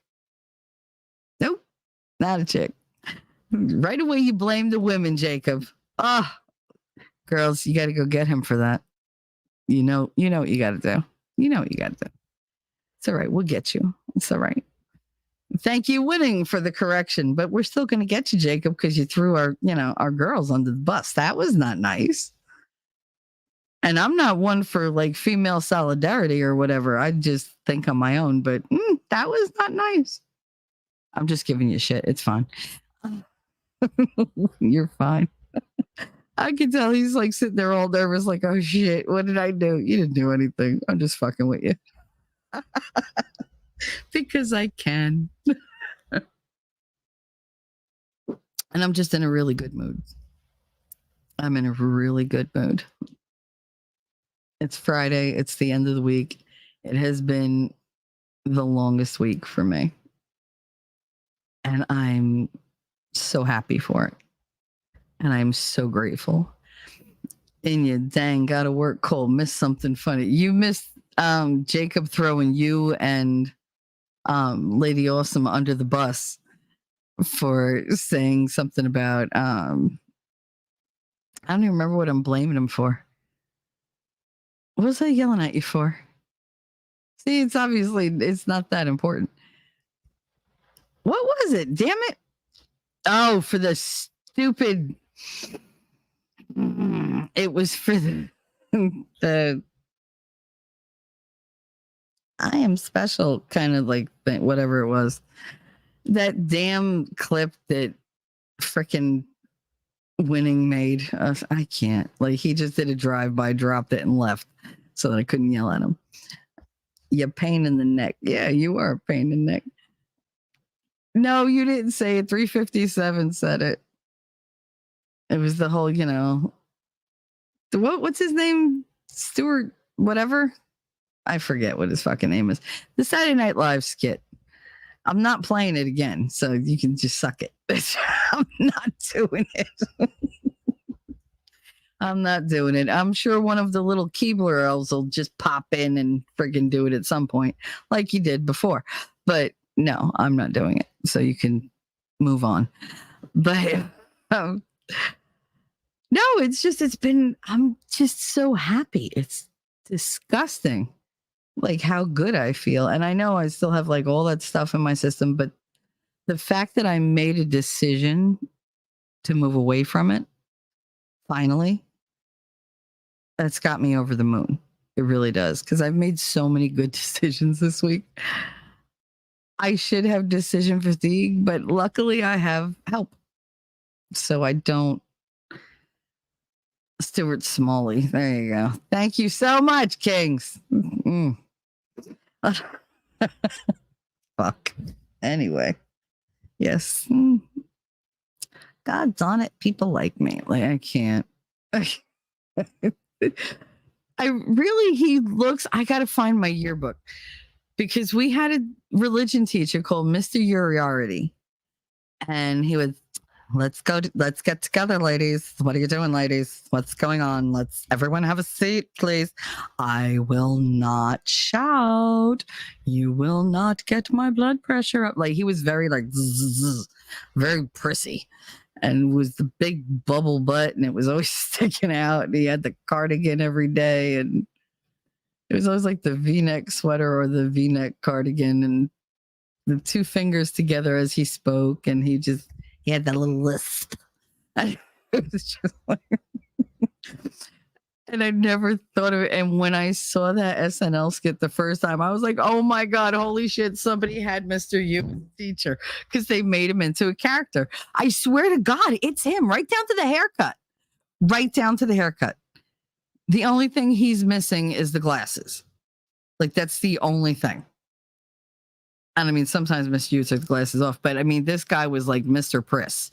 And he was just such a goody two shoes, and you're just everything's so wonderful, so wonderful, and that's what that reminds me of. So to see my face on that is very like, really, like I'm ready to fight Winning at this point.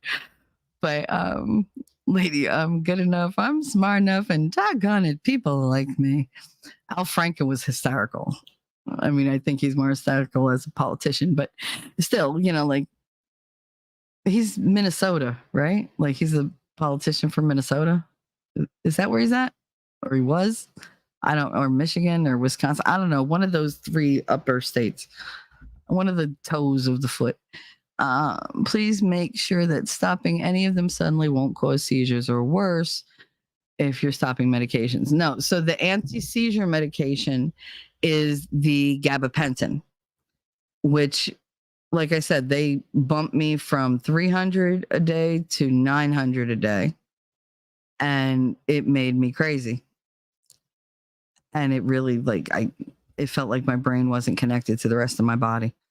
And then they brought it down to 2 a day. So it's 600 milligrams a day. Again, felt like I was disconnected from my body. Couldn't control my speech. I was like I had temporary Tourette's. But my Tourette's, instead of barking out a curse, I would bark out a, 15-minute diatribe about chickens, and know nothing that I was talking about chickens in court. And there was always chickens. I don't know what that was about.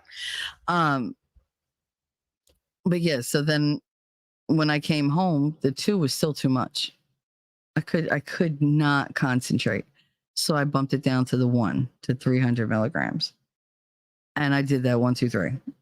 No adverse effects or anything. So then I would only get the occasional disconnect.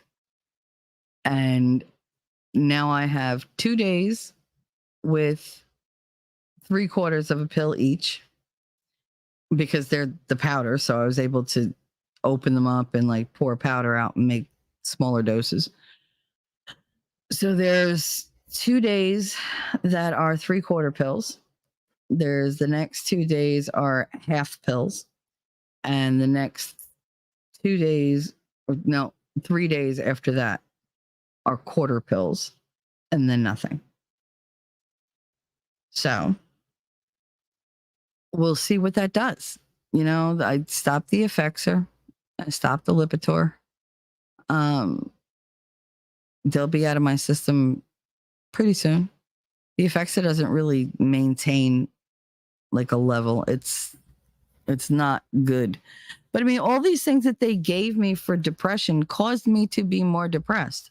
All these things that they gave me for, unaliving ideation increased my susceptibility to lows that bring on unaliving ideation. It almost became compulsive, where I would sit there and go, just don't talk to anybody, don't touch anything, don't move, because I was like, the temptation was there. And of course, the more gabapentin they prescribed, the more I had left over. And I'm sitting there with all these ideas, looking at these pills going, yeah, that'll do it. And I did my research. I am nothing if not thorough. I didn't research the things when I was taking them, but I researched what they do to me if I took certain dosages. I worked it out for each and every pill I have. I worked it out for combinations. And it was dangerous. It was a dangerous place to put me.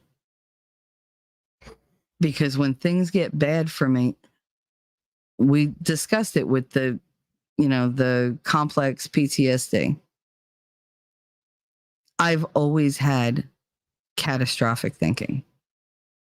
My entire body is wired that way because it started so young with the abuse and witnessing abuse and always being in a chaotic, conflict riddled, tumultuous household where there was no safety, and hypervigilance from the day you're born is not good for your nervous system. It's not. So I was hardwired from birth differently than people who don't have all those traumas. And everything to me, I have to think of the worst case scenario because I have to be prepared for it. But the other side of that coin is I'm thinking of the worst case scenario. That seems to me like an inevitability. Like it's just a matter of time before I reach that spot. So all my hope was gone. Like I didn't hope for a better future. I just hoped to be alive long enough to raise my kids. After that, I was like, what did I have to live for? Plenty, apparently, but I couldn't see any of that because it didn't register as mattering anymore. All these pills have helped me become so apathetic. I used to have passions. I could not stop reading and writing stories and writing poetry and writing songs and painting and sculpting and all these different things. I mean, I loved cooking and baking and having a, comfortable house where everybody was welcome, everybody felt at home. And I slowly but surely lost every bit of enthusiasm I had for anything, to the point where just breathing was too much effort. And it's just a lot of those pills, I feel like they pointed me in the wrong direction. And they said, here, we know you're sad, but take this. You're not going to be any less sad, but you'll be quiet, and you'll sleep a lot. So that's good, because if you're sleeping, you're not going to do the other thing. But my brain goes, ooh, these make me sleep. I wonder what a bunch of them will do. Because there's a scientist that lives inside my brain, and who better to experiment on than me? I wouldn't do it to anybody else. But my life has always been negligible for me, valueless. My life existed to take care of other people. I wasn't one of those people. And now I am. Because the only way I can be there for the people that I love is to be here. And I'm doing them a disservice if I give them a shitty version of me. Am I always going to have some issues? Of course, everybody does. But I want to be strong. I want to be me. I want to be valuable in this scenario. I don't want to be overlooked because, oh, she's crazy. When you talk about it like it's nothing, you come across as crazy. Jacob said, unalive never rolls off the tongue right for me. It just call it taking the sewer slide. Oh, sewer slide. I never heard of that one. At Inumers, rolls off the tongue so much easier. Yeah, I don't have a problem with unaliving. That comes out like nothing. India said, if I ever get there again, I'm going to say sewer slide until I laugh. Thanks, Jacob. There you go. All right, I'm going to fire my stream up and do some wood carving. Have a good stream, Shelly. Thank you, King. Thank you for stopping by and hanging out. I really appreciate it. I'm going to be wrapping up in a few minutes. But yeah, no, unaliving was an option for me. It was a favorable option in my eyes. And it's not healthy. It's not helping. It's just quitting. And I've never been a quitter. I don't lose. I don't. Even if I have to change my mind to, go along with something, I'll change my mind because it's the better option. It's the smarter option. I won't change it just to please somebody. But you can convince me of things. I could be convinced if you care, I'll listen. If I think you have any kind of dubious intentions, I'm going to shut you right down. And the decisions that I've been making lately, I think are really good. I'm proud to have people in my corner who are willing to say, hey, dopey, maybe this isn't a good thing for you. How about we look at this? I have people who sit here and chat and listen to me just go on and on and on. But this is all this is what it comes down to. Houston, we have a problem. we have a problem because you're trying to control me and I don't even know how to control me. So why would I think you have my best intentions in mind? It's time for me to take control back. And I think a lot of us gave up a lot of personal control when things got scary. You know, gave them up to governments, gave them up to, you know, relatives, gave them up to different like medical practices that were supposed to help us and didn't. And now I want that control back. I want to strengthen myself in every way I can, mentally, you know, emotionally, physically, spiritually, like even intellectually. There's so much for me to learn. Like I know I'm smart, but there's so many things I am completely ignorant of. Winnie used a really nice word. He was like, oh, I was innocent of it. I was ignorant of it. I mean, granted, I like it when he says I'm innocent in the thing because nobody ever says I'm innocent. But where's the lie? You know, I didn't know any of that. And I didn't have even like a clue about it. Like I told you, you know, you want to see me piss him off? I drink nothing but tap water. I cook with tap water. The cats drink tap water. The kids drink tap water. All of us drink tap water. But I drink well over a gallon of it a day. I love my water. But I use flavor drops, so I don't know what it tastes like. And I knew he was going to be, you know, because he's told me before about the filter system, and I just don't have, I didn't have the money.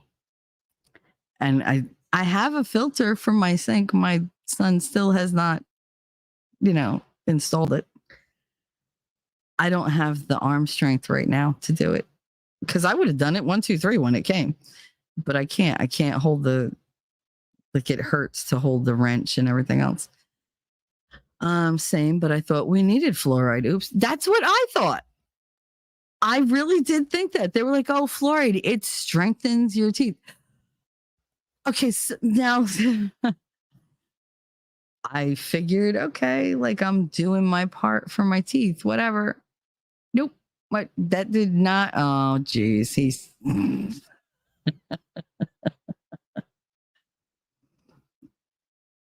Winning just threw up the link for the filtration system that he uses, the gravity filters. So it's pro1usa.com. Pin it. Ill, boss. I have something that says put user in timeout. I could do that. I gotta go in through. Oh, gotta be kidding me. Why won't it let me pin it from here?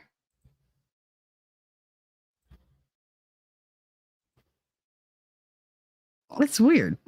All right, I have to go in through the other. Damn it. Oh, no, I'm signed out of YouTube. Okay, that's right. I can't pin it because I am logged out of YouTube. Isn't that nice?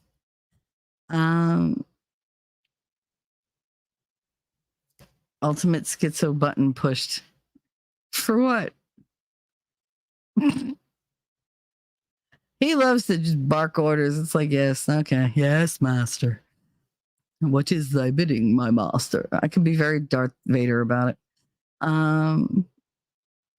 Yeah, isn't that a wild ass psyop at winning? Mm-hmm. Yep. Wasn't in the 70s. Fluoride was classified as a toxin. She said, whoa, that's expensive.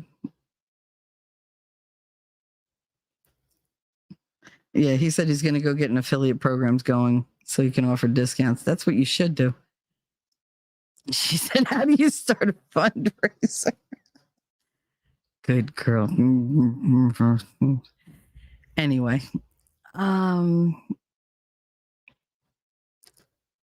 what's your health worth? See, these are the kind of questions you want to like punch him for because you don't really have an answer that is going to stand up to him saying, He doesn't even have to give you an answer. He just gives you the question. It sucks. My whole life. Yeah. They lied to me about everything my whole life. Did it not like I started wondering about the fluoride because at the dentist, they would do the fluoride treatment on my teeth and whatever to, make my teeth better. Cause like I said, I have fractures, I have hairline fractures in my teeth because I got hit a lot, not just with fists. So yeah, my teeth took the brunt of it. Not any of my front teeth, they're all fine, but my molars, the things responsible for things like chewing. Yeah, he fucked that up. So I would go for fluoride treatments, which were supposed to, make them stronger. I would get sealants put on to make them, like stronger. They would put extra enamel and everything on to make them stronger. But the only thing they made sure I did not swallow was the damn fluoride. They say spit it all up. Make sure rinse your mouth out good. No, rinse your mouth out good. Do not swallow that. It was like, okay, but I had like the metal shavings from like the fillings. I was swallowing those like crazy, and they were fine with that. But the fluoride, absolutely not. Like they actually used a dental dam at one point so that I would not swallow. And they were like, that sucky thing was like right there. And I was just like, why are they so like paranoid over this shit? Well, we just don't want it to mess up the tooth. And I bought that story. So it's like, whatever. In your MERS, say good girl and all the panties get wet. Thanks. Yep. And he knows it too. He knows. Mm-hmm. You call me a good girl and I will follow you anywhere. Like, it's just like, no. Inumar is like Santa and the Easter Bunny. They've been lying to us our whole lives. I know. T-Rex pays 0 in property tax. He could afford it. That's true. He recently had to learn the way of the body armor edge. Winning is determined to make us all better. How dare he? What a monster. I could see how everybody's got a hard time with him because God help him. Why would you want to improve us? How dare you? Rude. Yeah, that's the whole thing. And people give him shit about it. It's like, all right, whatever. What Santa and the Easter Bunny aren't real? Whole shit. That's bullshit. We saw Santa the other night talking about aliens, and I'm pretty sure that was Mother Goose with him. He just changed his name to Drake. It was all on Winning Stream. Wednesday night. Unveiling reality. It's all about Drake. If he's not Santa, I don't know who is. He looks like Santa. And that chick that was like flirting with him and like ready to like give him a handy, she looked like Mother Goose would look. I was waiting to see if her name was Trish, because if it was, that was the bitch that I used to work with. They look exactly like, but I think all hippies, all old hippies look alike. I felt through the screen. You felt the good girl, right? When he's like, good girl. And it's just, if he was to say it out loud, you'd be like, oh, you'd be in a puddle. I'm sure you're in a puddle as it is. She said, I was working out, but stopped a few weeks ago. Publix ruined me with their holiday ice cream. I try to stay away from ice cream. It's my downfall, and my body does not like it. It does not. My body sees ice cream and goes, oh, we're going to put this here. We're going to live.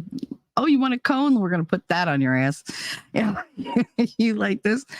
No, we're going to give you just a little bit extra in your cheeks. Great. It's like, whatever. So I try to stay away from ice cream. Like sherbet is a good thing for me. I love sherbet. But yeah, I do not allow myself to have ice cream that often. And if it is, it's like one of those really tiny mini cones. I'm like, no, that's it. That's all I get. Everyone likes being told they did a good job. I'm personally not into the good boy. I don't link shame. I don't link shame. Kink shame. You don't kink shame. You can link shame all you want. Depends on what links you're putting up there. But yeah, no, the good girl thing, that whole approval. Oh my goodness. You know what it's like to never get approval your whole life, and then somebody says you did a good job. Oh, you're a good girl. You're just like, oh yes, please. And then you can't feel your feet or your legs. It's just like, okay, like, all right, whatever. And he does that just to fucking make me go, don't do that. Because he knows what it does. It's funny. These are the games that people play, but these are the fun ones. These are not the malicious games. Because who doesn't want to know? Wait, yes, I do, Shelly. You know that. Yes, I do, Shelly. You know that punctuation's a thing. Do you ever use it? I don't see it. It's not in effect here. But and you know good goddamn well, good girl works just as bad as when you were bad, just as well as when you're bad. Give me a freaking break. Like if you ever had somebody tell you you were a bad girl, whoo, you're like, yes, I am. What are you gonna do about it? Lord, I don't know which I like more, being called a good girl or a bad girl. It's probably a good 50-50. Mm-hmm. Yeah. She's like, yeah. Yes, Shelly, I do know about this, about not getting enough approval as a young child. Yeah, no, that was actually a joke. I don't really give a shit how much approval I got as a kid. That's totally separate from the good girl thing. The good girl, bad girl thing is all about, like reward and punishment. And I'm here for it. Like, I will earn my reward, or bitch, I will earn my punishment. But either way, I want both. So it's just fun. It's just a fun way to like step out of your own head. NEFL here. What the hell does that mean? NEFL. What the fuck? NWFL. NEFL. What? I feel like I missed something. Oh, they're talking about freaking where they're from. What did I have in Kansas? We had Publix, but we also had Kroger. I liked Kroger. That was right on the corner, outside my apartment complex, like outside my community complex. Because I didn't have an apartment. I mean, it technically was an apartment, but it was fucking huge. It wasn't like here, Northwest Florida. There you go. Aw. Northwest, that would be country. You country. Are you country in you? Like Outpost? I know he's country, but that's without the O. Just saying. I love him to death, and I give him crap. We had Kroger in Arkansas. I liked Kroger. They had everything that I needed right there. The one in my town was open 24/7. So I could go shopping at 3:00 in the morning. We didn't have Winn-Dixie. We had, I don't know that it was Publix or it was something that was a lot like Publix. It might have been Publix, but I can't really remember. It was further down. It was by my ex-husband's apartment. Because even though I moved there, he kept his apartment, which was a half a mile from mine. Half mile in Kansas is long. Like, I'll walk miles around Hoboken. I can go mile.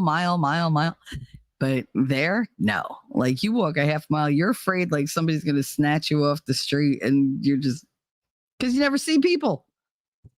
A Public in Kansas, as far as I know, they only go up to, and it was Pub something.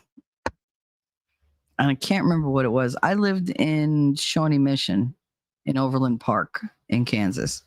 So it was right outside Kansas City. So I had a lot of stuff by me. Like I had Costco was by me.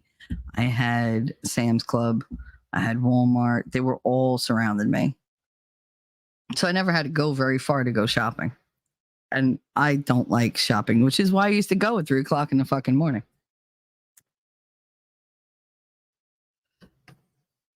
Yeah, they didn't have Giant Eagle over there. I can't remember. Rabbit would know. Because Rabbit knows the things. I don't remember. It was over 20 years ago. So it's like, meh. But yeah, no, I mean, we had a lot of fucking options. Like, I didn't have to buy beef. We just bought a half a cow or a quarter of a cow. You know, when my in-laws gave me all that, I was like, what is all that? Oh, it's your quarter of a cow. Like, what? I had to buy another friggin' freezer. It was like, okay. But it was amazing meat. You know, granted I had to pay astronomical amounts for fish, like any kind of fish that came from an ocean, but you know, it was worth it to have everything else. You know, like the vegetables were amazing. The fruit that I got was just, oh my God, it was amazing. And most of it I got from farmers markets and stuff like that. I didn't go to the regular market for that.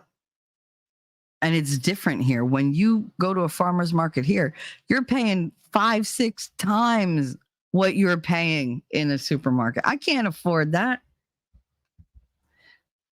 A Publix in Kansas and a Publix in Kansas farther than that. I'm sure it was Shell. What are you talking about? I'm born and raised in Texas and Arkansas. I'm born and raised in Jersey. We have A&P, Food Town, Pathmark, ShopRite. We have C-Town, which is where you go for the really cheap meat. I could go to C-Town, spend $20 and leave with like 8 bags of groceries, but I don't know what the fuck is in them. I don't know how old they are. I don't know what they've been through. Amazing meat. Listen, okay? I haven't had a whole lot of amazing meat in the past. I really haven't. If you met my exes, you'd realize how true that statement is. But there's always hope for the future. Hopefully I'll turn fully organic and, you know, we'll just leave it at that. And protein always follows the meat. I like meat that's full of protein, especially when I get it. Having said that, it is 11:12 and I have other shit that I need to do and I have to make a couple phone calls, which are timely, unfortunately. In Yamers, my stepdad came to visit from Missouri. He was shocked at how good our vegetables and fruit were. I think he took way too much home. I mean, Missouri, they were fine. I mean, Texas has the best meat. Even McDonald's is better there. I don't doubt it. T-Rex, it's my sister's 25th birthday today. Happy birthday, Miranda. Happy birthday from your brother. Should we do a toast? Let's see. We'll pull a rackets. You ready? Okay. So everybody like get your coffee. To T-Rex's sister Miranda on her 25th birthday. May you meet only people who add to your life and do not take away. May they only add positivity to your life. You are just beginning. Enjoy it. Be awestruck as often as possible and see as much as you can. Don't limit yourself and keep your heart and your mind and your ears open and your mouth shut. You'll learn so much more in life that way. So cheers to you on your 25th birthday. You have a wonderful brother. I'm very happy for you. Enjoy.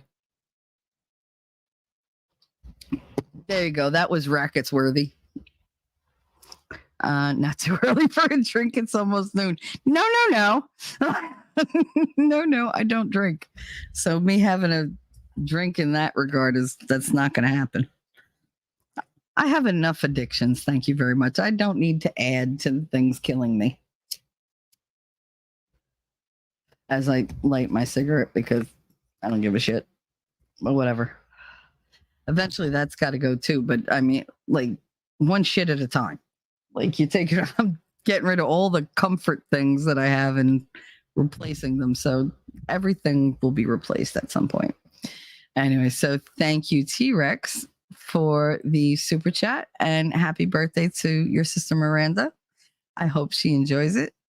And I guess that's it for today. Just make sure I might do a stream early Saturday. I'm not entirely sure. So don't count on it. I'm hoping maybe to have like a girls stream with Caitlin, and maybe invite a couple other girls around just to hang out and like chill. And Sunday I will be on Winning Realities channel Sunday night for the old school watch party Sunday.